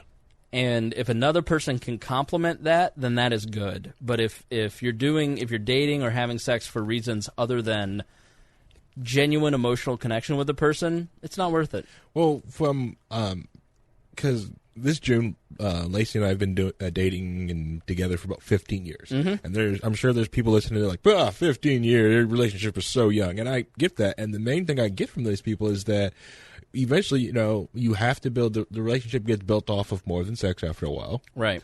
And you have to have that, like that companionship. So if you end up like in a relationship or with somebody that the only thing you guys had, thing was sex, maybe that worked out for you, but is it going to go after 7 years? No. How are you going to do after 7 years after that? Yeah. Like, so if you're a young guy out there and you want more along these lines, there's a great podcast called Mating Grounds. And I've recommended this book before. It's called Mate by Tucker Max and Jeffrey Miller, Jeffrey with a G. And basically, Tucker Max was the guy who wrote I Hope They Serve Beer in Hell. Yeah. And Assholes Finish First. And he basically in his 20s was just a huge slut and, had sex with like Britney Spears and a bunch of famous people. And Jeffrey Miller's an evolutionary biologist, so he basically like comes at it from the evolutionary angle. And they basically outline attraction. And, Tucker Max is a much different person than he was, and in a marriage at this point. And basically they go through how to make yourself more attractive to women. And it's not through negging and doing a bunch of the dumb shit that you read in the game and all this manipulative crap that you read. I love Robert Greene's books. I think they're brilliant, but they're not like... quit trying to go after the sirens. Like, just be a genuine person. That's what people want. They want authenticity. And, like, Mate and the Mating's Ground podcast, I think, will do you a lot of good. And I think it helps women, too. I think if you're trying to figure out what is the foundation of human attractiveness, well, look at Aziz Ansari. He has social proof. Other people talk about Aziz Ansari. He has financial means, so he has the ability to take care of his mate financially. He has physical looks. He is an intelligent person. Comedy. You can't be funny if you're stupid. Like, you just can't be. At least, well, you can be dumb. Not successful. Not like on purpose funny. Yeah. But just won't be successful at it. Right. Like.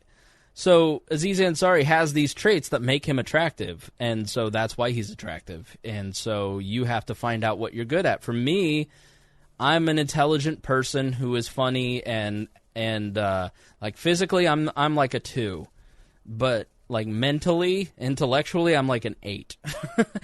So.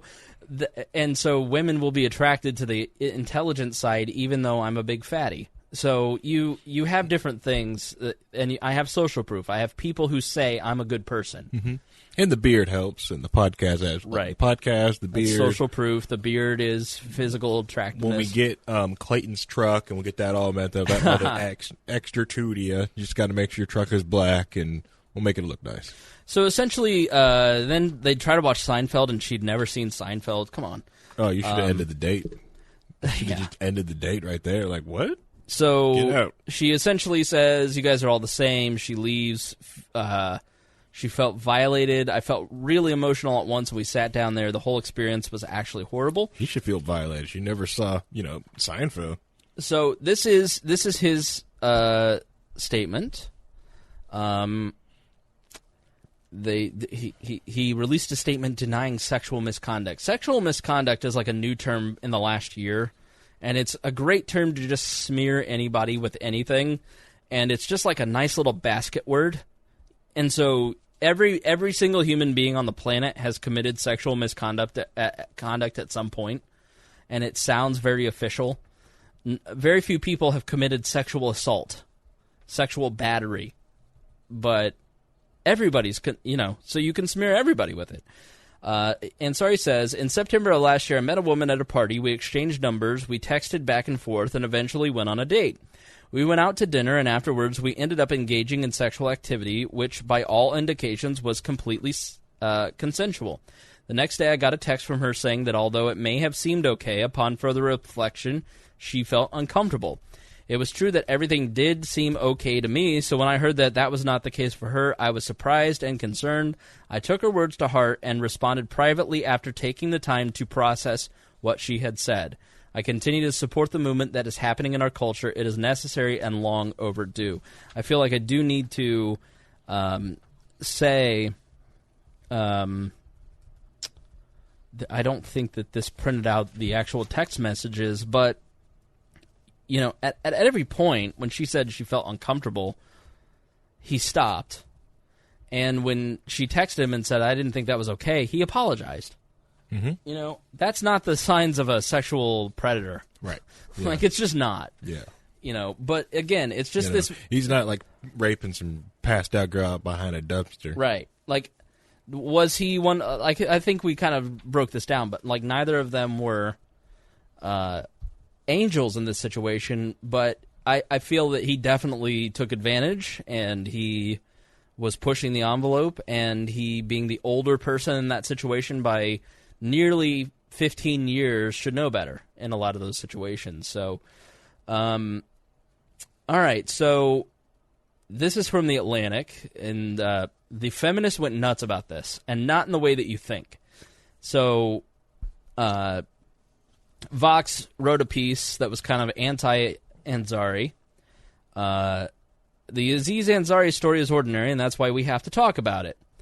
And so they kind of outline it, and they outline some of the stuff that we've kind of talked about, the problems with it, and kind of push the narrative that we said, where women need to, here's the problem, in the chastity system, everybody's clear on what the roles are going into it, and I have found that there has been kind of, as I've had conversations with women over the last couple of years, the first question I'm asked on Bumble now is, what are you expecting from this?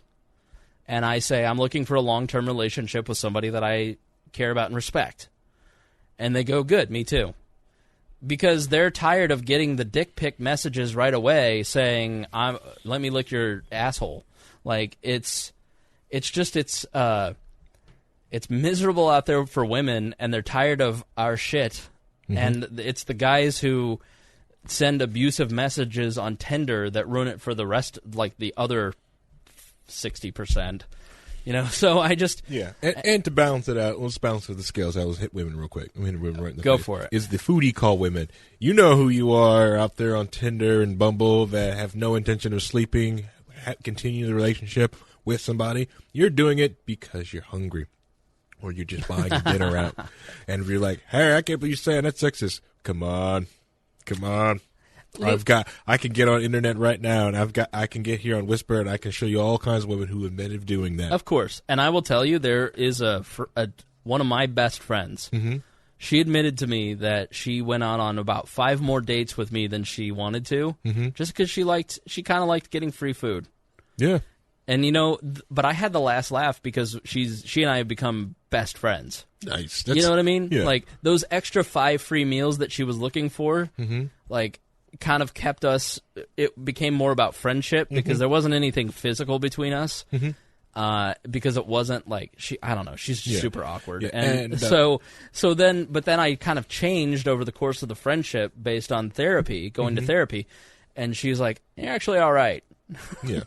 Well, yeah. And it's great that self-reflection like that. And that's why I thought it was funny with the guy who was doing that. He would order massive steaks and disappear in the middle of the dinner after eating his steak, get over to this massive expensive meal, go to the bathroom, and just skedoodle. It's hilarious.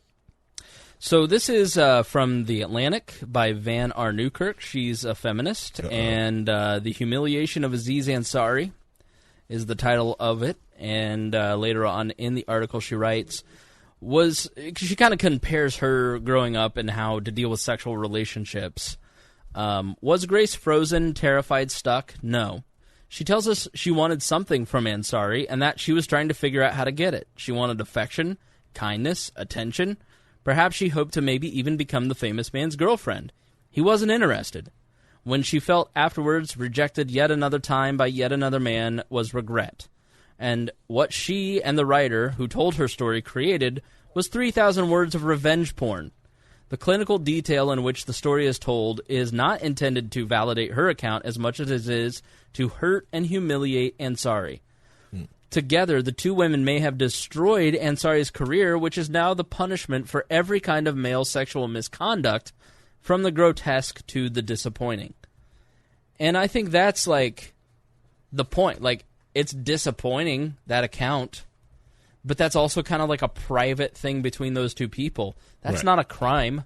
Nothing that he did was a crime. Mm-hmm. And so I think she kind of had a point about the revenge porn. Mm-hmm. Yeah.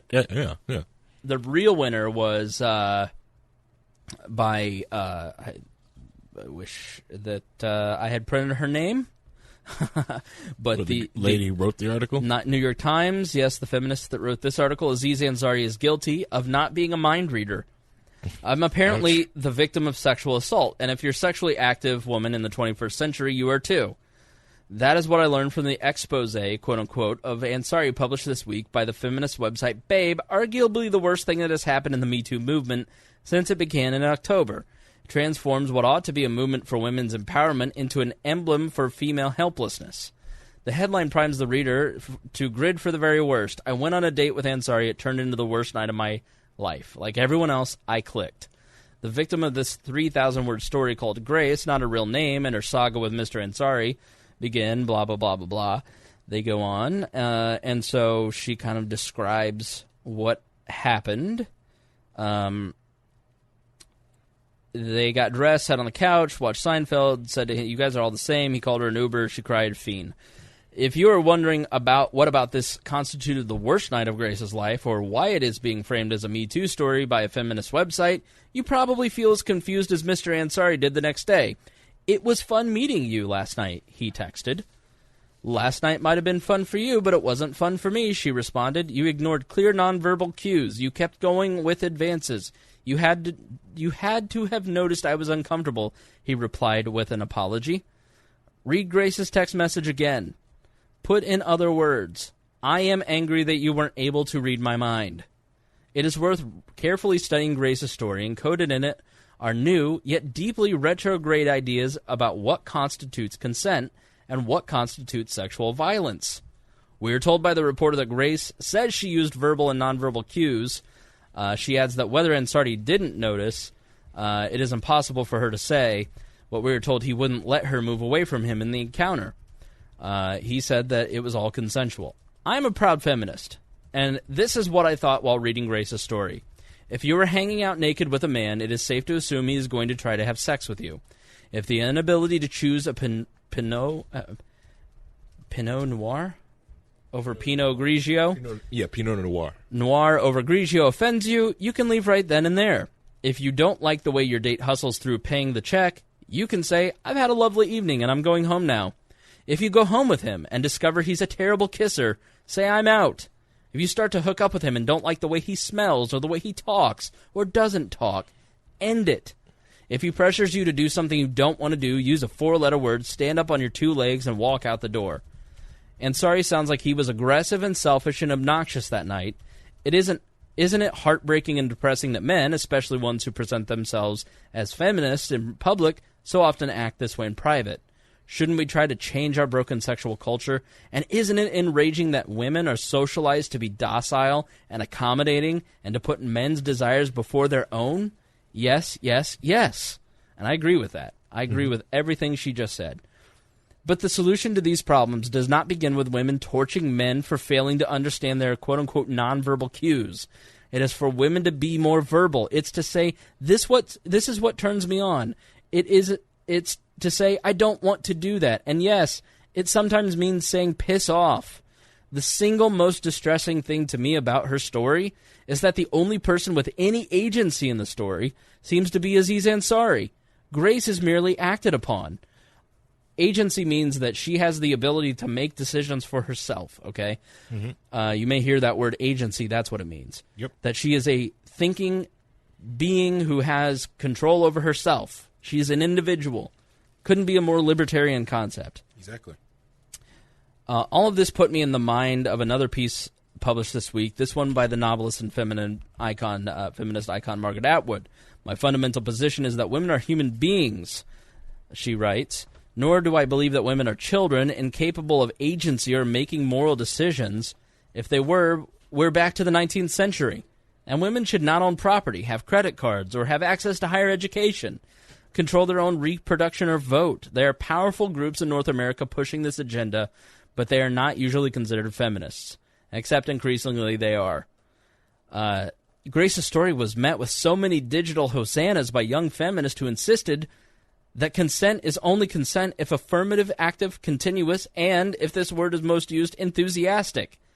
Consent isn't the only thing they are radically redefining. A recent survey by the economist YouGov found that approximately 25% of millennial-age American men think asking someone for a drink is harassment. More than a third of millennial men and women say if a man compliments a woman's looks, it is harassment. To judge from social media to the Grace story, they also see a flagrant abuse of power in this sexual encounter. Yes, Mr. Ansari is wealthy celebrity with a Netflix show, but he has no actual power over Grace, professionally or otherwise. And lumping him in with the same movement that brought down men who ran movie studios and forced themselves on actresses, or the factory floor supervisors who demanded sex with woman workers, trivializes what Me Too stood for.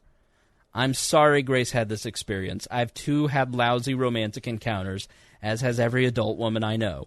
I've regretted these encounters and not saying anything at all. And I have regretted them and said so like Grace did, and I know I'm lucky that none of these unpleasant moments were far enough from being anything approaching assault or rape, or even the worst night of my life. But the response to Grace's story makes me think many of my fellow feminists might insist my experience was just that. And for me to define it otherwise was nothing more than my internalized misogyny. Oh. Misogynies. There is a useful term for what Grace experienced on her night with Mr. Ansari. It's called bad sex. It sucks. The feminist answer is to push for a culture in which boys and young men are taught that sex does not have to be pursued like they're in a porn film, and one in which girls and young women are empowered to be bolder, braver, louder about what they want. The insidious attempt by someone to criminalize awkward, gross, and entitled sex, boy, every libertarian would be a criminal, takes women back to the days of smelling salts and fainting couches. That's somewhere I, for one, don't want to go. Yeah. When they talk about, like, who's going to teach men, sorry, that's going to be the other person in the sexual encounter teaching the other person how they want to be pleased. It's right. And it was like, well, where's my responsibility? Trust me. How many times have a guy has said, like, hey, I like that you have enthusiasm when you're giving me oral, but, if you could, the dryness on your tongue, it doesn't feel the best. Can I have a little more saliva? Do you need a water? Also, the teeth, come on, really? And also, while you're down there, can you wear this hat? It just makes me feel better. Wear this hat? Yeah, make America great again hat. You want Lacey to wear a MAGA hat while she's going down on you? Oh, man. It really gets you going? Oh, yeah. You hate fucking the president? Okay. Man. All right, so I feel we're done with that. We've officially explained away the misogynies, or everyone's problems are solved. A couple of quick stories that I want you to be aware of. This just coming through while we were on the podcast. A former CIA officer suspected by investigators of helping China dismantle United States spying operations and identify informants has been arrested, the Justice Department said today. The collapse of the spy network is one of American government's worst intelligence failures in recent years. The arrest of former officer Jerry Chun Sing Lee, 53, capped an intense FBI inquiry that began around 2012, 2 years after the CIA began losing its informants in China. Investigators confronted an enduring mystery. How did the names of so many CIA sources among the agency's most dearly held secrets end up in Chinese hands? Some intelligence officials believe that a mole inside the CIA was exposing its roster of informants. Others thought that the Chinese government had hacked the CIA's covert communications used to talk to foreign sources of information. Still, other former intelligence have also argued that the spy network might have been crippled by a combination of both, as well as sloppy tradecraft by agency offers in China, the counterintelligence investigation into how the Chinese managed to hunt down American agents was a source of friction between the CIA and FBI. Mr. Lee, who left the CIA in 2007, has been living in Hong Kong and working for a well-known auction house, was apprehended at Kennedy Airport on Monday and charged in federal court in Northern Virginia. So, just to let you know, we have a real-life traitor on our hands. So, unlike that Snowden or the Chelsea Manning. Right. Who's running for Senate?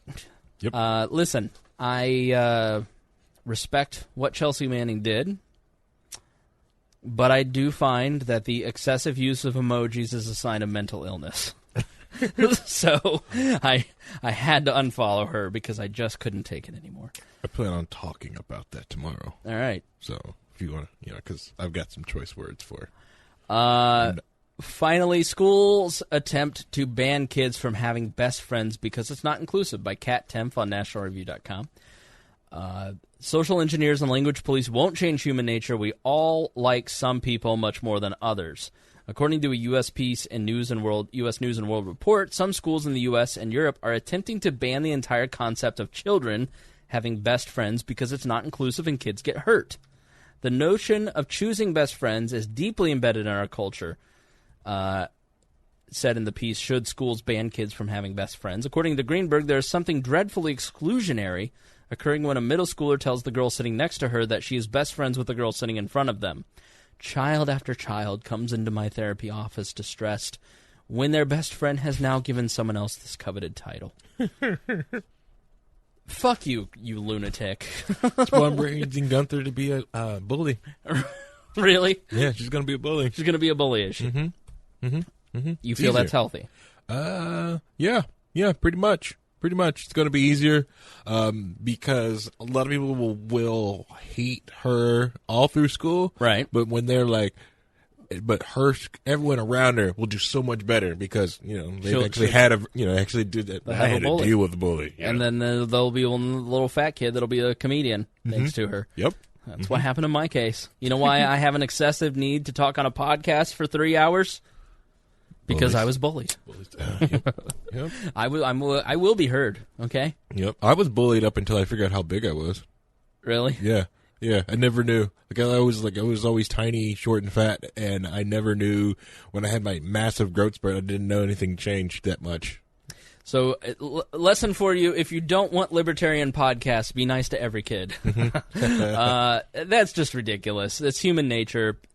You're never going to legislate away human nature. Stop it. You're all fucking ridiculous. If your child goes to a school that tries to do this, you must immediately remove them. It is your duty as a good parent. All right. Final thoughts for this episode, Harry. Final thoughts for the episode.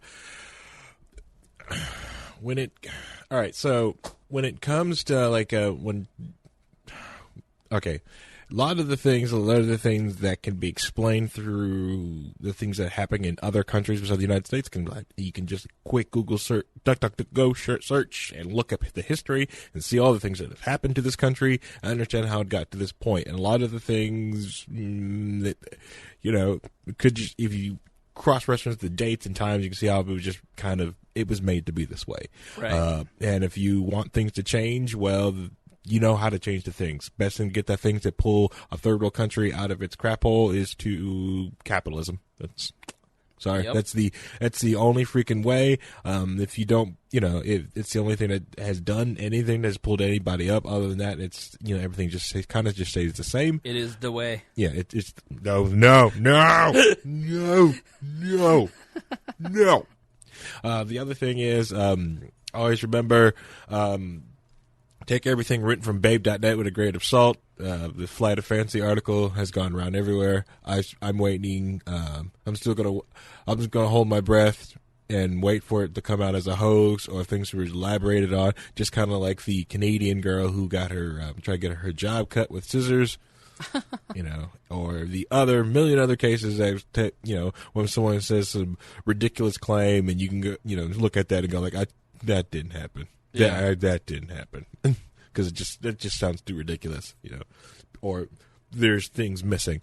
The other thing I wanted to go back on is don't forget on Wednesday we are going to stream on Twitch. I want to get started at 7, but it seems like with these frigid cold temperatures, Lacey is only getting home late, so she's not able to take Gunther early enough for me to allow me to stream. Right. So like I said, so make sure you guys, if you see her around or see anything, tell her thank you because she's taking another night to let me go out and do other things. She doesn't have to. She worked all day. She deserves some time to herself, but she knows I enjoyed this and she knows you guys enjoy this. So if you guys see her around or see someone see her out there on the internet, give her the claw. Don't give her the claw. Get your hand broken. Right, that's the woman you want to marry. You want a man like you give me the claw, I'm breaking your hand. Yeah, breaking your hand. Yeah, or I like strong women. Me too. I think I got Lacey to squat close to 200 pounds one time. I like them strong. I want to, Good genetics in the legs. Heck yeah. Like there's so many, how many times I've been drunk in Broad Ripple and had Lacey carry me to the car, okay? You are the woman in the relationship, aren't you? Sometimes, yeah. And it's like, I'm drunk, carry me. And she just picks me up and carries me to the car. And I just sit there, The best time is when we stopped and I got a burrito from Burrito's Bigger Head. And I'm dating myself now when I was 21 in Broad Ripple. And I ate that as she carried me to the car. Right. Anyways, so that, and the other thing I wanted to talk about is something that I have been missing Brett. We used to do all this stuff together, and he's gone now. So to bring up for it, I've been wanting also to try to put my claws in this and take this thing over. But myself and Paul, we're taking it back. We're doing this event called Liberty and Chill. Liberty Chill was an event that Brett brought from doing an event out, and I want to say he said he did it out in Atlanta. No, Liberty and Chill was a name that I created. I'm asked to say with Brett. Okay, sorry, no, please. It was tell me the my real history. Idea. Fact checked it. And Bittner moved here from Atlanta and had no friends, and so he started Liberty and Chill. So he could have friends, but unfortunately, it just exposed more people to Bittner. And it wasn't good. A lot of people caught Bittner.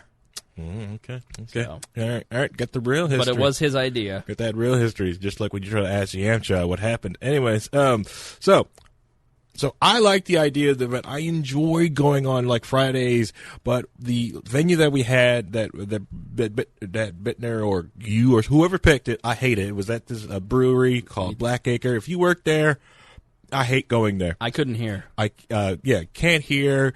The servers seem like most of them hated us the moment they get there. I think the only time they liked us is when Jesse Riddle was there, and Jesse kind of made them like us. Because he speaks the hipster language. Yeah, but other than that, they hated us every time we showed up, but they took our money, and it was always the parking was terrible in it, and the Irvington area sucked. And the food sucked. And like I said, they didn't want to cater to us. And I always looked for a different venue. And since I'm taking the event back and I'm running the event, so it's going to be Liberty and Chill presented by Wall at Triton Brewery on Fort Bend. So it's on the fort, not the one in Broad Ripple. You want to go up to one on Wheeler Road on Fort Bend. I've got a group here if you search for Liberty &Chill or just get the Discord for Liberty Chill room. It's off of 5764 Wheeler Road. We're going to get there around, I'm going to be there about probably around 5:30, 6 o'clock. And we're just going to go till the thing closes at 10, so it's not going to be open super late. It's a brewery. It's a brew house. They just now got their kitchen in, so this Friday is going to be their first real Friday open. So let's make them work. Nice. So if you're in the Lawrence, area, here in Lawrence, Indiana, you want to come on out, I'll be there. Paul will be there. What time is it? It'll be should be around. Paul put it at 7, but it should be 6 o'clock. We'll be there at 6. Yeah. See, we did it at 5 because that's like everybody gets off work at 5, and then it's just I can put it to 5 o'clock. That's why we have the planning committee. You never talked in there, okay? Okay, listen, you asshole. You created a secret group in the We Are Libertarians world and didn't invite me in it. Secret planning group. Yeah, so we're going to do that. So they've got cool beers there. They just got their new menu. And it hasn't been released yet. Releases tomorrow. I'm planning on going there to take some pictures of the menu and put it out there to show everyone, like, this is what they can expect for the food there. The other thing is, since it is a brew house, you can bring people who are under 21 in there. So all those people that said they couldn't come or had to leave early because they either have to pick up their kid or something like that, it's a brew house. You can bring them. It's okay. They can sit there, have soda, have a drink, hang out with your libertarian friends. Also, with Triton being on the fort, the place is huge. So there's tons of. You can't really. Well, you can play out there. If they like play in the snow, they can play out in the snow. But during the summertime, in the spring area, in the fall, it's huge. You can drop them off at the YMCA that's close by. If you have a Y, you can let them play at the Y. Drop them off at the state park, Fort Benjamin State Park that's over there. There's a track. There's a huge area. They can go out and ride their bikes or just play outside. But it's a lot of fun. I'm going to be there with Gunther. I'm going to bring a laptop. I'm going to attempt to stream IRL to Twitch. I'm going to do my best. Nice. I've never done IRL streaming. Never wanted to. I'm going to try it out. So, yeah. And that's happening this Friday. It's going to be every Friday after that. We're just having some issues with the Facebook thing. I'm trying to find out what happened because I was planning on doing a mass invite right now, and it's not letting me. Yeah, and I've got to find out what happened. Facebook sucks. That's what. Yeah, because Facebook sucks, and I hate Facebook. I should have did Meetup. I should have just went straight to Meetup. But it's okay. I've got Discord. So I'm going to put everything in Discord and Liberty and Chill thing in the Discord group. So please come out. If you can't make this one, this is the first one. Come next Friday after that. Hey, I like it. It's my favorite brewery. I hang out there on Fridays anyways. So yeah, it's where I'll be. Come hang out. So here's what I'd like to do after we kind of get things settled. Then we're going to give people a package. And so if you're a listener, and listen, if you're like a Patreon subscriber and you're 3 hours and 45 minutes, if you're a regular, it's like 3:15. Mm-hmm. If you made it this far, you're a real fan of the show. Like, you are a real fan. And so we're going to roll out the Liberty and Chill model to people that listen to the podcast. And so what I'd like to do is people in their local area, if you want to get people together and do Liberty and Chill, presented by We Are Libertarians, then on the page, on the website, I will create a page of official Liberty and Chills. And then you create an Instagram, or, I'll create an Instagram for you, and then, Liberty and Chill Topeka, Liberty and Chill Evansville, Liberty and Chill, and then people can connect through that Instagram page. And then there we go. Yeah, and so I've seen Barstool do this with Barstool IU, Barstool Purdue, Barstool Colleges with an Instagram, and it's really been effective for them growing the brand, connecting people on the campus, and I don't see why we can't do that. So yeah, and it's great to see, just where are, if you have fellow listeners in the area, and if you have enough of them, if we're in the area. So Deputy Leader, your job is to figure out a way to screen these people, because I don't want crazy people. I don't want people that are going to reflect negatively on We Are Libertarians and Dear Leader himself. So you're going to have to do a phone interview with Harry or whatever test that Harry decides to throw at people. You got purity test. So we'll have to put people like Christy Avery, Liberty and Chill Fort Wayne, sponsored by Wall. She'll have to do some tests, some feats of strength. We gotta vet everybody, even Christy Avery, even Superfan Stone. Yep. Could you imagine Superfan Stone, poor little introverted Superfan Stone, trying to do a social network? I would love it. Logan, Superfan Stone's in the Atlanta area, so maybe we'll hook you two up. So that's going to be the fun one there. Yeah. Christy's mad that I of course you can do Liberty and Chill. Just let us figure out this one, and then we'll roll it all out. So So hit Harry or I up if you want to be involved. Editor at WeareLibertarians.com. All right, for my part, I want to say thank you to Brandon Luke, Craig DaCosta, Jason Doolittle, and Christy Avery for being our $100 a month subscribers on Patreon. You can get all kinds of great content. You can hear tomorrow night's show with Harry in the Patreon RSS feed. If you don't catch it live, then you've got to listen to it in the Patreon feed. Very good. Great episode. Really enjoyed. I was so ready for this episode. Super pumped. Want to give a shout out to all our Hawaii listeners. I don't know if Craig DaCosta is the only one. Poor Craig had the S scared out of him, I'm sure, by that nuclear missile launch. The poo come out. Hannah Cook, who has been on the program many times, is vacationing in Hawaii and got the alert. Her husband, Todd, laughed because Todd's a real man. Hannah went and hid in the tub and freaked out. And, could you imagine, you go to this tropical paradise for vacation, then you get hit by a nuclear missile? That would have... Yeah, start drinking. There's nothing you can do. Right. Start drinking. What would you do if you had 38 minutes to live? Screw and drink.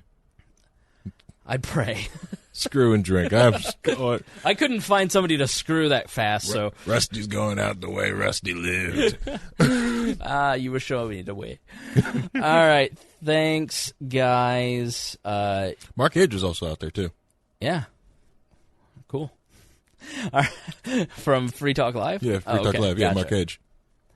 All right. Thanks, everybody. We appreciate you being a part of the show, and we will see you Thursday night when we get the original band back together. Chris Galt, Creighton Harrington, and I. Creighton is about to move to New York City, so it's one of the last shows we'll get to do as a threesome. And so we're looking forward to that. We're going to talk technology, FISA, all kinds of fun stuff. So tune in on Thursday. Tune in tomorrow night for Harry. And until next time, we say be good to each other.